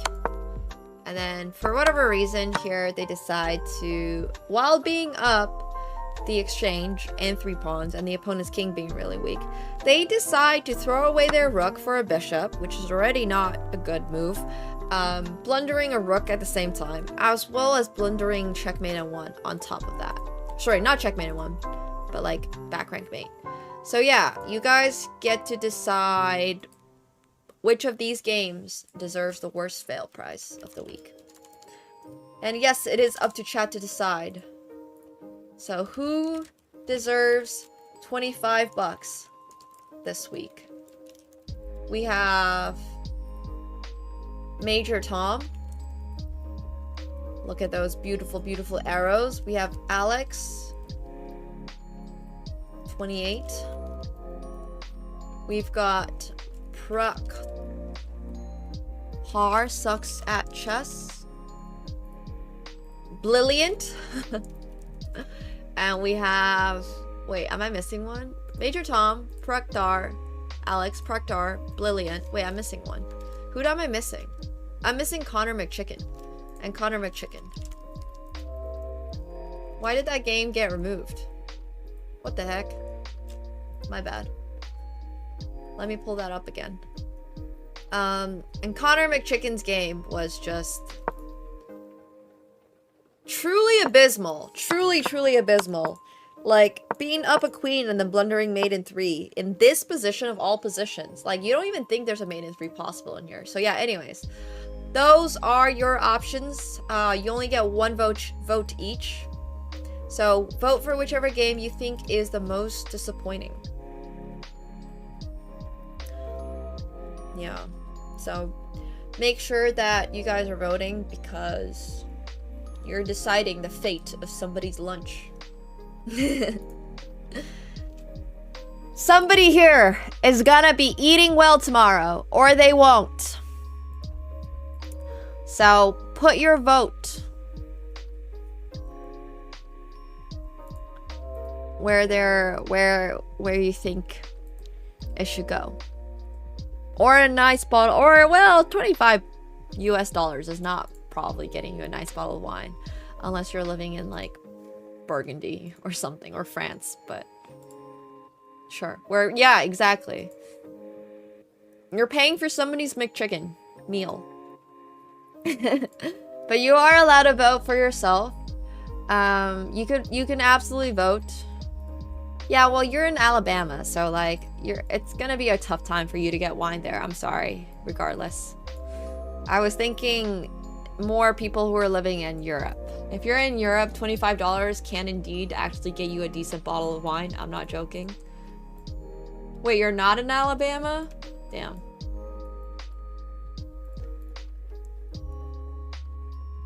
But yeah, there's good wine options out there for 25 bucks in Europe.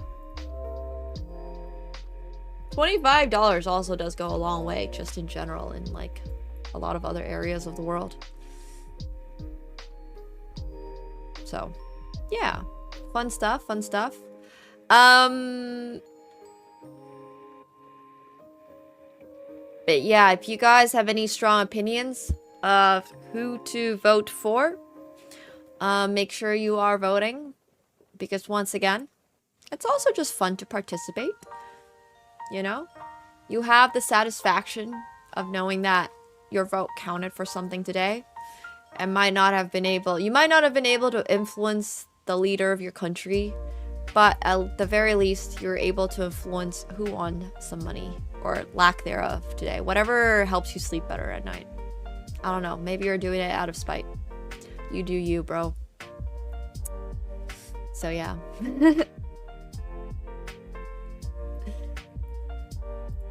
I have no idea how much a McChicken is. actually, these days. I genuinely have no idea. I'm not giving mixed messaging. I'm just giving you guys options, like I always do. I'm just pointing out that in every scenario, you can choose to look at it from the more wholesome, upbeat perspective, or you can choose to look at it from out of spite. And both ways are valid ways to live your life. It's okay sometimes to do things out of spite and whatnot. You know, I'm not here to tell you how to think in life. You are your own person and you can choose how you want to think. So yeah, I'm just pointing out. You choose spite? Okay, so then vote out of spite. Vote out of spite. Yeah, chat, write that down. Exactly. I'm not encouraging violent thoughts. I'm just encouraging different paths of thinking. I do have the sniffles and I don't know why. It's probably because it's like so darn cold today. I mean, I have heating on, but it's still cold. Of all things. Oh well.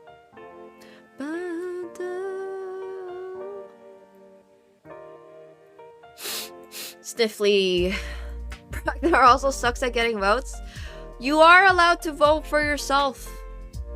Do vote for yourself. If you have not yet voted for yourself.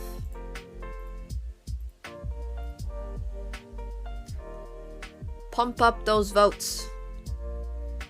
I'm gonna let you guys all in on a secret. I tried to never have a deciding vote. And in fact, I always try to vote for the person with the least number of votes. So I always try to make sure at least nobody gets 0 votes.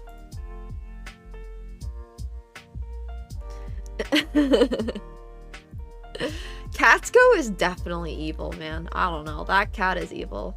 Aw, that's cute, Morks.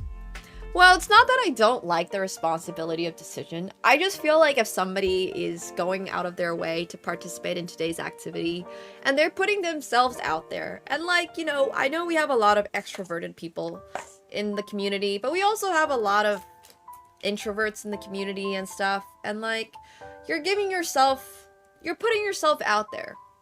Even though it's under a certain level of anonymity, being anonymous. Like, I don't know what Major Tom's real name is, nor do I want to know. Please don't dox yourself. But like, my point is, people are putting themselves out there. They played bad games. It's a little embarrassing, and that's okay. It's cool. It's cool. So, yeah. Thank you guys for participating, which is why I think everybody at least deserves 1 vote. Everybody deserves at least 1 vote. Everybody deserves to... It's a lot less to do with not having this... I can decide all the time. I have definitely vetoed people if I have disagreed with votes. So... Alright, congratulations to Major Tom on winning by a landslide this week. The Mona Lisa mate will be delivered one day, but it will not be today. Alright, next up, we do all make bad decisions, and that is okay. So now we are gonna go to our flexes, and this is the prize that gives out $50. This is double. So yes, while we celebrate your fails in life, we celebrate your successes a little bit more. I'm just letting you all know that. Okay, so for flexes today, we've got... I still don't know who this is. Mo Etoile? Oh, Mo Etoile. Ah, his name's French. That makes a lot more sense.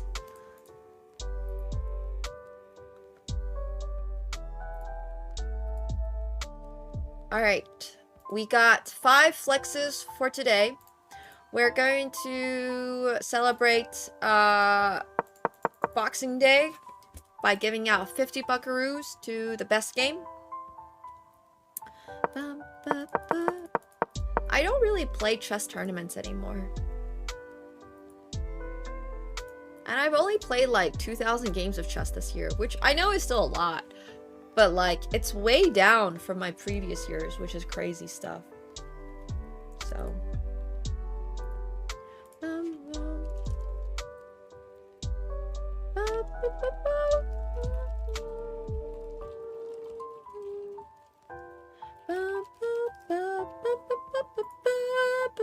Yeah, but your job also doesn't really involve chess. I mean, I could be very wrong. Who knows? Maybe like all of your clients are chess players. I have no idea, but I don't know. I don't know what I'm gonna do. I try to not think about it too much. I have been feeling like that Katy Perry song, like, do you ever feel like a plastic bag drifting through the wind? I can't remember the rest of the lyrics. But anyways, I feel like that song a little bit. Yeah, exactly. No, that's literally just me half the days, man. I'm just like, what am I doing? I don't think it is Black, but thank you. Make sure you're plugging my chessboard to your clients too, if you get the opportunity. I can give you a commission on my on the rate. Okay, anyways. Thanks. Do you ever feel like a plastic bag drifting through the wind, wanted to start again? Do you ever feel so paper thin? Okay, I figured out the lyrics. Sometimes, like, you gotta really, really, really just go through the whole process of, what's it called? Like, singing the entire song.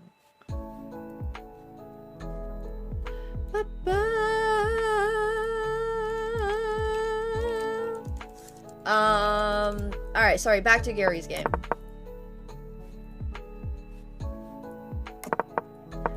Or just play it, yeah. Man, I don't know. Life's funny sometimes. Life's kind of funny.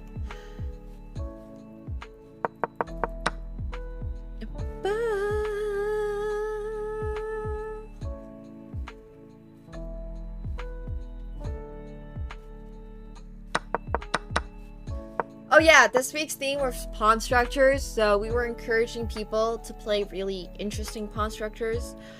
If they were not an interesting pawn structure, thanks, Escalator. You know, I have a friend, and she has like a beautiful, beautiful voice. Like, her voice is so good without any autotune. And I'm just there like, wow.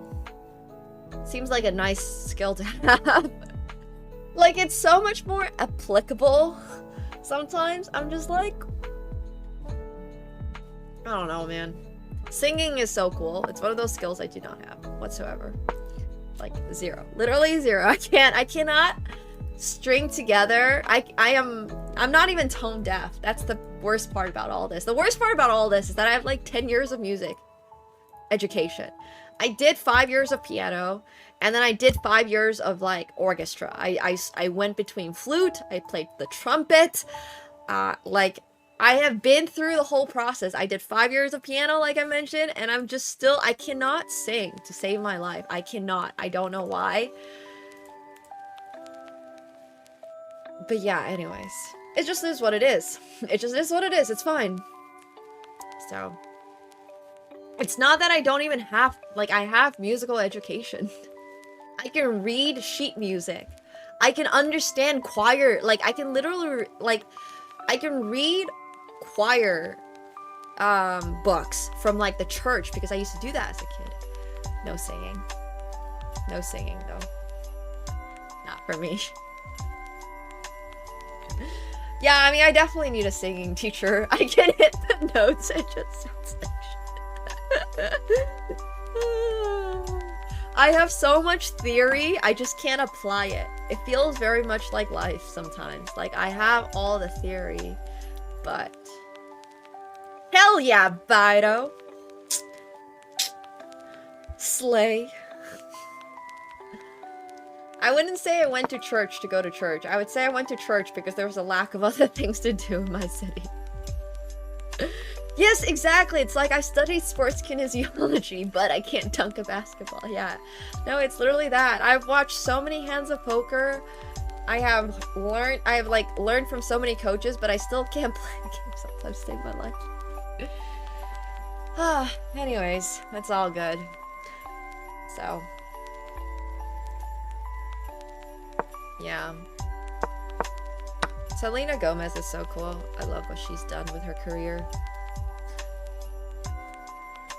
So, nice. Oh yeah, but I mean, if you watch my streams, you are not learning much chess, I would assume. I'd be more shook that you were learning chess than if you didn't learn chess, for sure. Like, between all the rambling. The only thing... Well, also, like, the only thing you really need to learn from the stream is CCT. Like, the only thing that matters until year 2000 in chess is not blundering your pieces.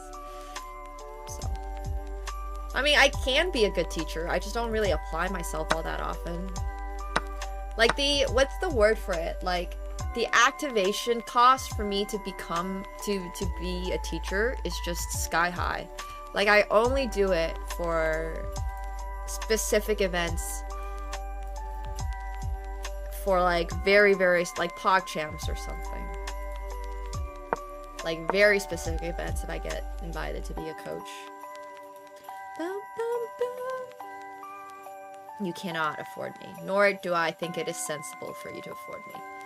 I do not recommend it, and that's okay. Yeah, sorry, back to Gary's game. I think this is an awesome, awesome move. Love, love, love. Knight takes f4. This is a double exclamation for a good reason. So we have a cool pawn structure, right? This week's theme was cool pawn structures. What having a locked pawn structure means is that if you're trying to attack, a lot of people struggle with this, is finding that moment to break through the pawn structure. A lot of people arrive at this spot and they're like, they just double up their rooks over here, but this is very, very slow. It lets your opponent move all of their pieces out, and who says they can't use this open file too? So here, knight takes f4 is absolutely beautiful because if pawn takes, then you have e5, which wins the knight back automatically, and you're also delivering a discovered attack,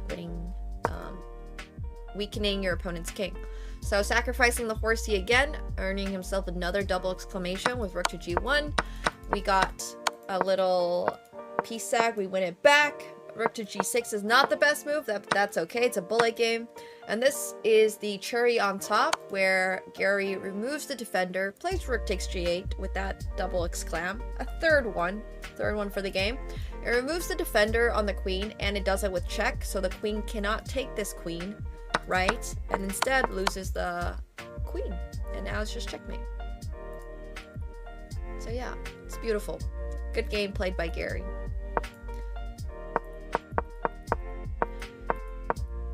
Next up, we got this game play. Oops, sorry. That sped up a little too much. Nice game by Pranav. Once again, we're getting that little Christmas tree topper. It's not quite a beautiful pawn chain, but it's gonna slide because I do like this little tippy hat mode. It's a little Santa hat. Pranav plays a really good game as well. Once again, all the games today are these 5 games. Sorry, not all the games today. These 5 games that we're looking at right now are all flexes. And it's another move, g3, double exclam. A little, you know, unsuspecting. You're like, why is this a double exclamation mark? Because if the queen moves away from this diagonal, knight to f6 is checkmate. And what do we like about chess? The fact that if you checkmate your opponent, it is the end of the game. So what should you always be trying to do? You should actually not be always trying to checkmate them, because you might end up chasing their king to a safer square, but instead you should be trying to take all of their pieces and making sure that your opponent has no escape squares and then delivering the checkmate. But typically, if you're trying to play something like this, it's a good time. So I really like what Pranav did. Also, knight takes f4 is super duper cute, because if the pawn takes, then you have another distraction tactic here with queen e8 followed by checkmate, because this bishop is blocking that. This rook is really doing a terrible job on g7 of defending the king. It's honestly doing worse than just defending. So yeah, just a wonderfully played game by Pranav over here. And now we have a game played by Marcus. And Marcus gets a little Christmas tree to start off the game. Love to see that. And now he gets a snowbank for the rest of his game. Typically, you want your pawn structures to look a little bit more like Christmas trees rather than snowbanks, because snowbanks are weakening. Usually this means that it's a square for your opponent to jump into. In this case, it didn't really matter. And I really liked knight takes b3 here, weakening the opponent's pawn structure as well. Yeah, you want a flying V formation, not a backwards V formation.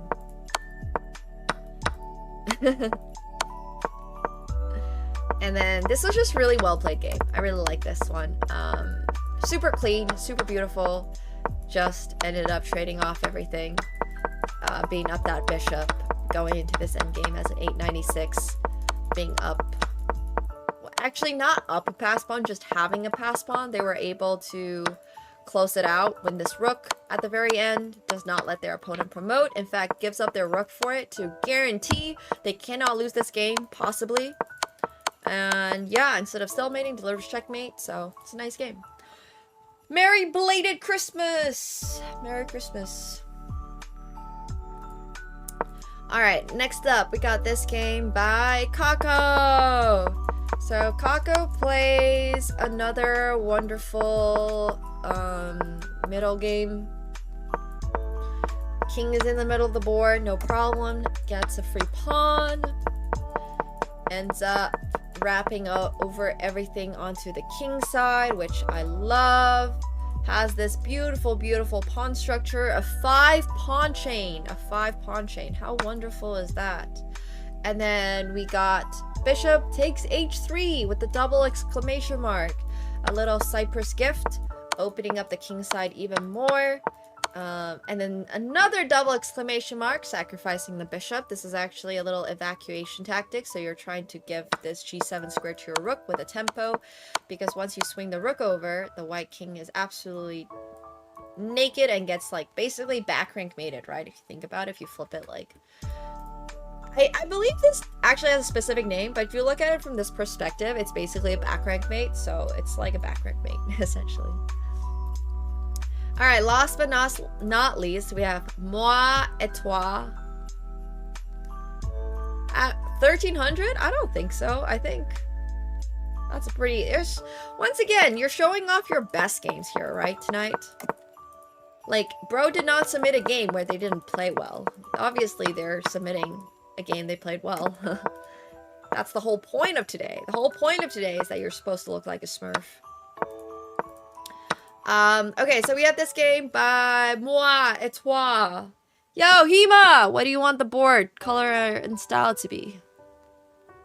Also, you picked a really bad day to do it on, so how about we refund you the points and you can do it for tomorrow? Because today, I don't think I'm playing any games.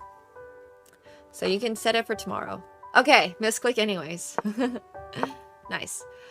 So yeah, I think the pawn structure was good. Once again, this is the Spanish. We had 2 different like pawn chains over here, which is kind of cool. And then takes the bishop. This is a fun move over here with the knight to f4, double exclamation mark. This is a fork.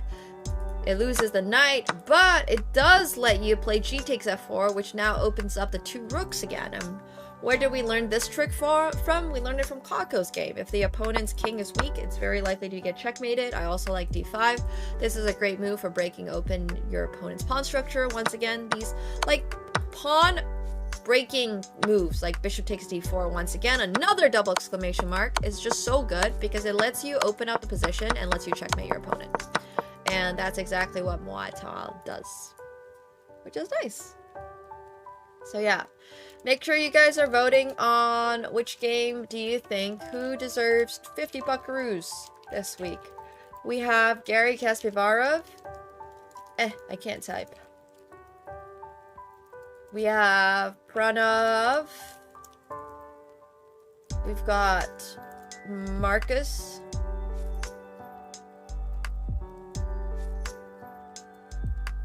So hard to type out. Kako. And then we have Moi et Toi. Alright, you guys get 1 vote each. The longest pawn chain was accomplished by Kako. So not only did Kako get this pawn chain like earlier, but kept it for the whole game. Bam. This is the game with the longest pawn chain. This guy got 3 different pawn chains.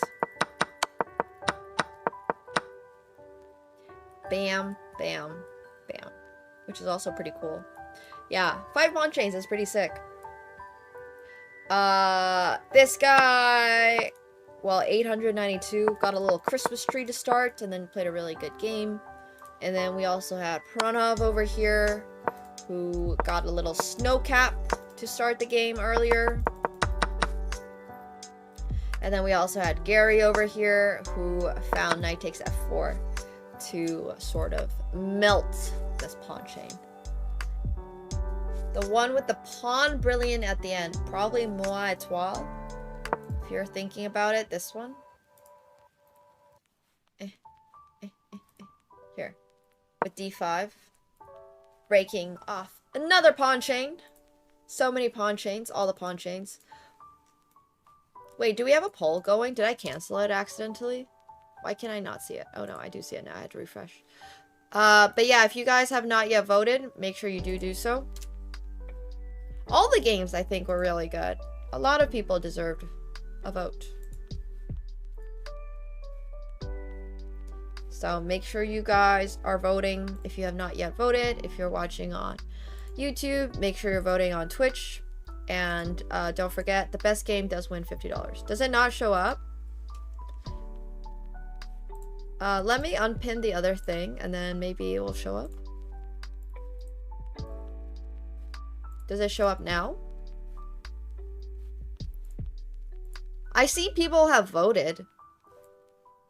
So, maybe you guys need to refresh? Okay, maybe refresh to see the poll then. I have no idea why it got bugged. Genuinely none. Jeez, what's with these your mama jokes in the chat?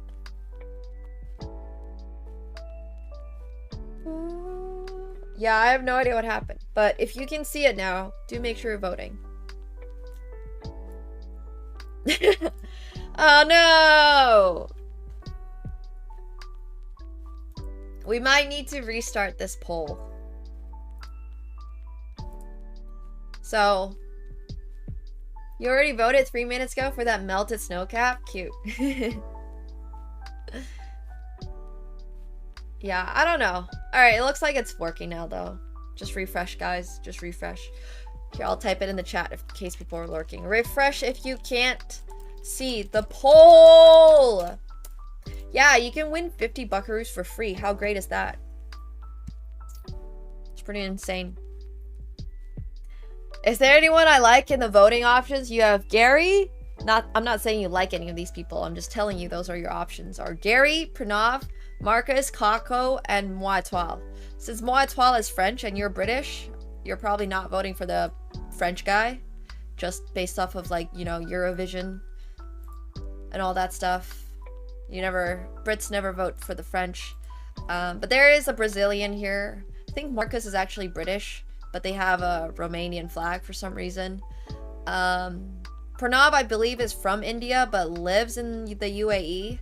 And then we got Gary, the other Brazilian, who is also, as you know, the mod. So, your options are out there. That's what I did. I didn't vote for the French. Yeah, because you're Belgian. Kako is from Brazil. So, well, you know, the Brits actually have some really good wine these days. The Brits have Kent, which is now experiencing similar weather as to Champagne did like 10 years ago. And Kent is producing relatively good sparkling wine that if you were to taste blind, you wouldn't necessarily be able to be like, oh, that is produced in England. Yuck. Like, British wine is on the come up. That's all I'm gonna say.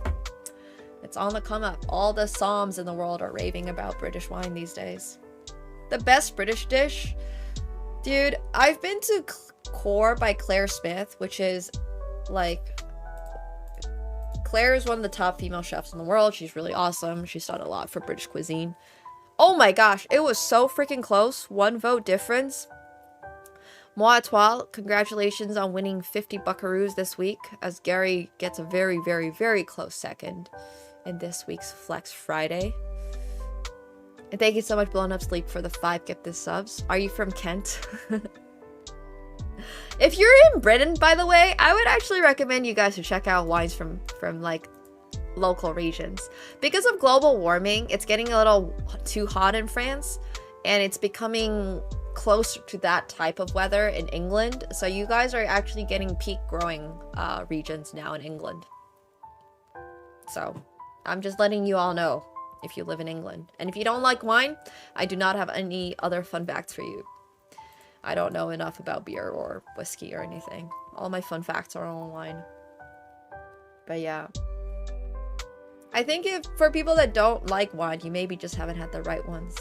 Oh, I love cider. Freaking love cider. But cider is cheating. Cider is just like fruit, alcohol.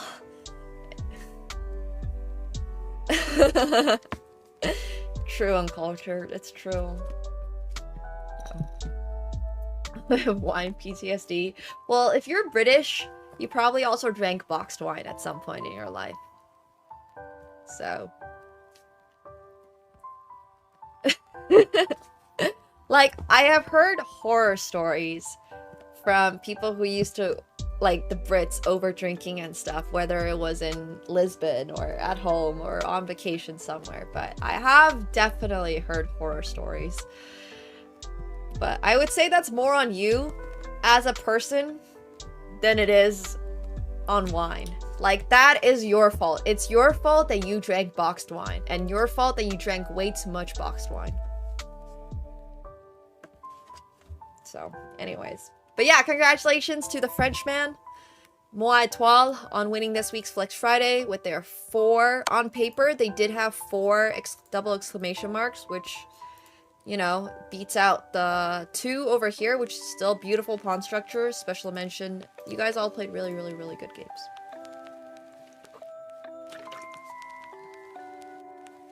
Currently drinking boxed wine. Look, it's Boxing Day. You can do whatever you want. So, yeah. Well, Moi Etoile has to collect his money. As in, I'm sure Kevin is already working on it and getting him his money. Oh, by the way, if you actually choose to get your money on Phenom, I give you an extra $5.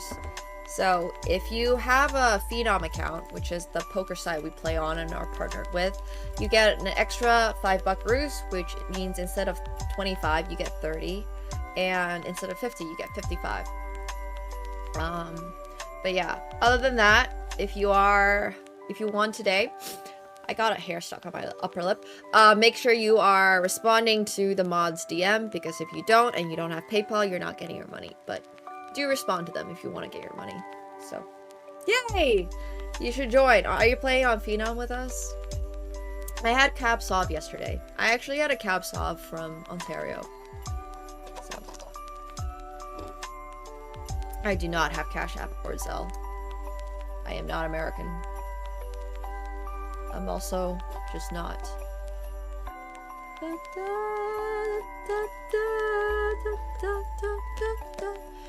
Nice. Hell yeah. Oh yeah! You got $5! That's awesome. I remember that. You spun the wheel for 5 buckaroos. Take care, Ovo. Thanks for hanging out. Bum, bum, bum, bum, bum.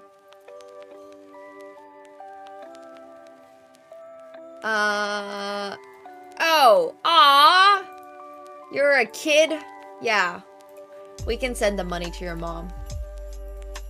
Just make sure you respond to Kevin's message. That's totally fine.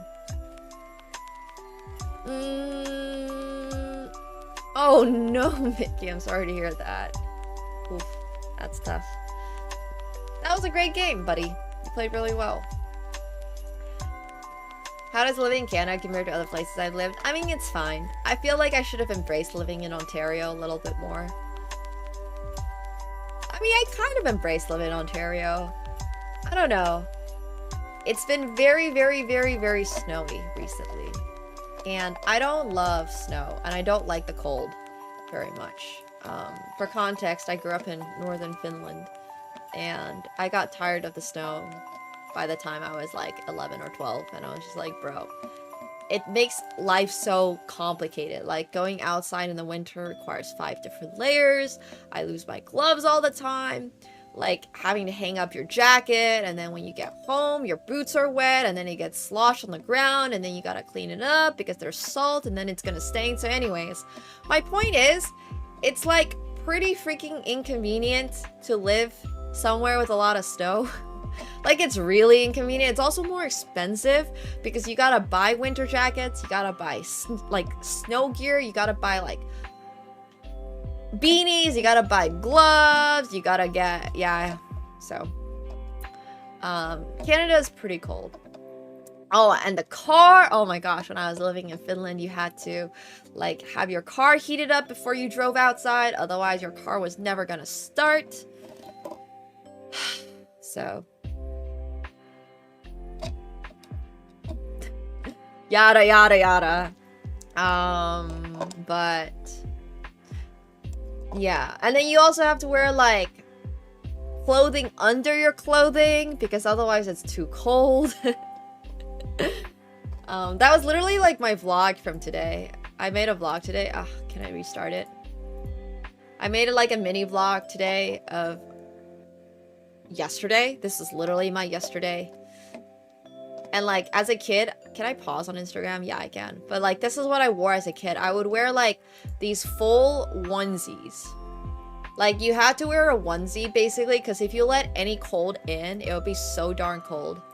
But yeah, I used to skate, I used to ski, but like you had to wear all this stuff. And I would grow out like jumpsuits. There were literal jumpsuits and they were connected at the waist. So it was really inconvenient. If you had to go to the bathroom while you were in one of these outfits and you were out and about, you would have to like take the whole thing off, and then you would have to take your pants off, and then you would have to take the layer underneath that off to go to the bathroom. Yeah, it's like 90s clothing in the early 2000s. Yes. Yes, it's actually so freaking, and then you grow out of it every single year, so you have to rebuy it. Oh my god, we spend so much money on like me outgrowing, like in your little gloves and stuff. Like you have to get special winter gloves because you can't just wear like the type of gloves that I wear here in Toronto are just not good for going outside because like it's just like you have to have mittens basically because otherwise your fingers freeze. Like they just freeze. And then you would have to get new hats every year. So I was probably like 5 years old or 6. I was probably 6 or 7 actually. So yeah, anyways. I was probably like 7. It's probably a little bit older. But it was so darn inconvenient. Anyways, nowadays I don't go outside like that. Nowadays I just like wear whatever and I'm like, okay, if I get snow everywhere, I get snow everywhere. Dude, I've never licked this lamppost, but I have stuck my tongue onto, not a tongue, I've put my lips onto the railing of like a ski lift and I had to like rip it off and it bled so badly. Like so badly. Oh my god. It was so bad. It was so bad. I was just like dripping blood on the ski lift. So anyways, I learned the hard way to also not do that again. This other fun story I have as a kid, when I was like 5 years old, my parents took me downhill skiing and I had absolutely no idea how to downhill ski. And like they didn't understand, they had to put me through a class first. They were just like, oh yeah, surely we can all just go on the ski lift and be fine. And I got smacked in the back of my head by the ski lift because I couldn't figure out how to get on the ski lift as a 5-year-old. And like I literally got a concussion and was like vomiting the whole day, and that was the last time my family took me on a ski trip in Finland. They were traumatized for a bit. Don't worry, I still did cross-country skiing with them, and like I still went skiing with my school. Like we would have a yearly ski trip every single year. It was in an area called Isosyöte. But my parents were like way too traumatized. They were like, ain't no way are we taking her on a ski trip again. So they only went skiing with me once I was like an adult. Because I think everyone in my family was like, my parents were just like, oh my gosh. But yeah, I was like 5. But I went skiing all the time with my school, and like I love to ski in the forest and stuff. Like I really like going off trail. So yeah.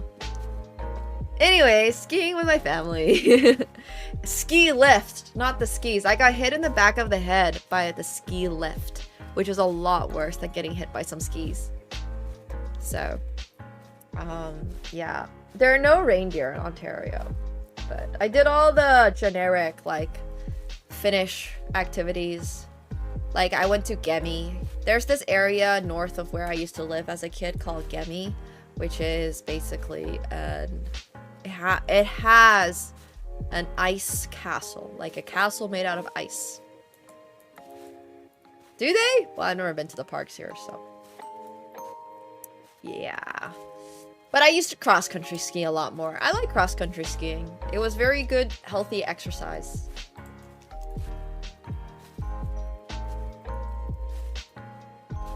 So yeah, anyways, I love off-trail skiing and stuff, but I don't know. I always like to joke that in another life I would have been an ski jumper. For those of you who don't know what ski jumping is, it got recently introduced in the Olympics for women. It was always the Olympics for men, but women did not have an Olympic event in it because it was quite dangerous. And I really, really like ski jumping as a concept. So I just live at the bottom of ski hill. Yeah, it's because when I was a kid living in Oulu, where I would go cross-country skiing was this area called Virpiniemi. And they had a ski jumping ramp, like a smaller one, not one of those like big 100-meter tall ones, but they had like a decent sized one. It's very dangerous for both genders. Gender obviously does not matter when it comes to ski jumping. It's just one of those things like, oh, this is too dangerous for women, so we're not going to have it as an Olympic sport. And then in 2010 or something, for the Vancouver Olympics, they were like, okay, you know what? Let's add it. So in 2010, I believe they started having ski jumping for women. Yeah, gravity is surprisingly not sexist. So anyways, different conversation, but yeah, I just thought that always looked really fun. I've never done it, but I've always wanted to try ski jumping. The Winter Olympics is just a series of interesting ways to die. Well, it's curling. Wait, that's actually high-key kind of true. I've never thought about it, but why are the Winter Olympics so unhinged? You got, like, ski jumping, you got, like, downhill slalom skiing, which seems so bad for your knees. Oh my gosh. Like, that has to be one of the worst sports for your knees. I would like to know what percentage of athletes have to get, like, knee surgery or a meniscus added to their knees, like, at some point in their life. Luge, skeleton, ski jumping. Okay, biathlon is a little less dangerous. Biathlon is not random, okay? By the way, biathlon is extremely relevant. Oh yeah, the big air jump sports like half pipe. Dude, who came up with, why are the Winter Olympics literally just like, this looks like a fun way to die. They're just curling. Curling is like the one that's for everybody who is too much of a wimp to try the other sports. Yeah, but biathlon actually has a lot of relevance. So for those of you who don't know, back in 1940-something, Finland fought a war against Russia, and they did it in winter. I don't know why. Please don't ask me about the specific details of this. But basically, the way that they would fight would be the Winter War of like 1939 or something. They would ski and shoot. Literally, like biathlon style. That was the concept of the entire like fight. So there was a lot of like skiing and shooting, and that's kind of where biathlon comes from. So there you have it. History. Bruh. Yeah. Yeah. Russia might have invaded Finland, unfortunately, and we don't need to talk about Karelia or Karelia. So, well, when there is that much snow in your country, you gotta get around somehow, and it wasn't gonna be by walking. Yeah, biathlon is the ski and shoot thing. That's what biathlon is. So, yeah.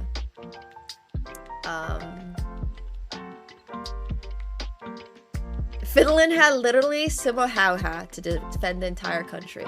So that's where Simo-Hauha, for those of you who don't know, this is like one of the coolest guys in like Finnish history.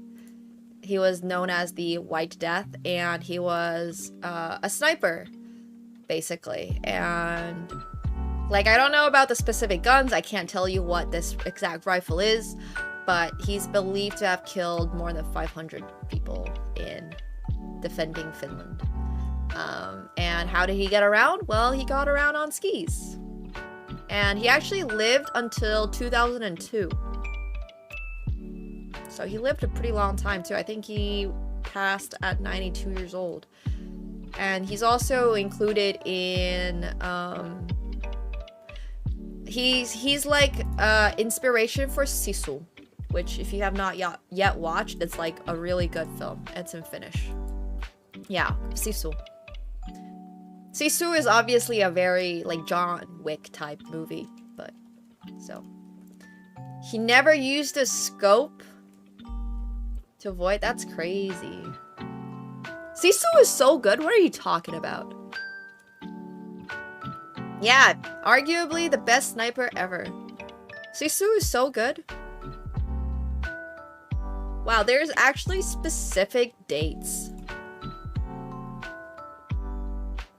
Oh, that's insane. He has a private memoir.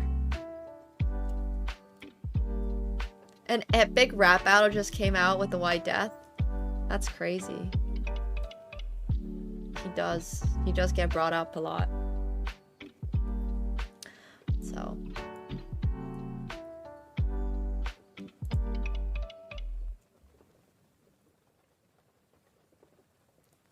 How did this come up? Oh yeah, because we were discussing how the Winter Olympics are literally just interesting ways to die. How to hopefully not die during the Winter Olympics, and why biathlon is an event. So this is why biathlon is an event, for those of you who are wondering. On the more chill side of winter activities and winter sports, the biathlon is one of the more chill ones. No, I don't think he ever did. But anyways, they did add ski jumping now. But yeah, it's good stuff. My 1990 skiing photos.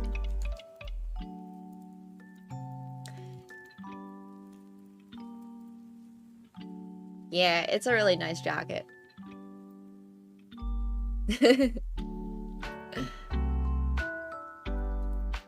I would love to try ski jumping. Unfortunately, I think I'm a little too old for it and my knees will die. So we're not going to. At this point, if I can't become competitive in something, I think it's time to just let it go. Alright, so if you're watching on YouTube, make sure you're coming over to Twitch, because we're gonna swap over to poker. It's always a good time, but Twitch is where we are able to read the chat and stream poker, so make sure you're hopping over if you're on YouTube. Thanks for hanging on YouTube as always.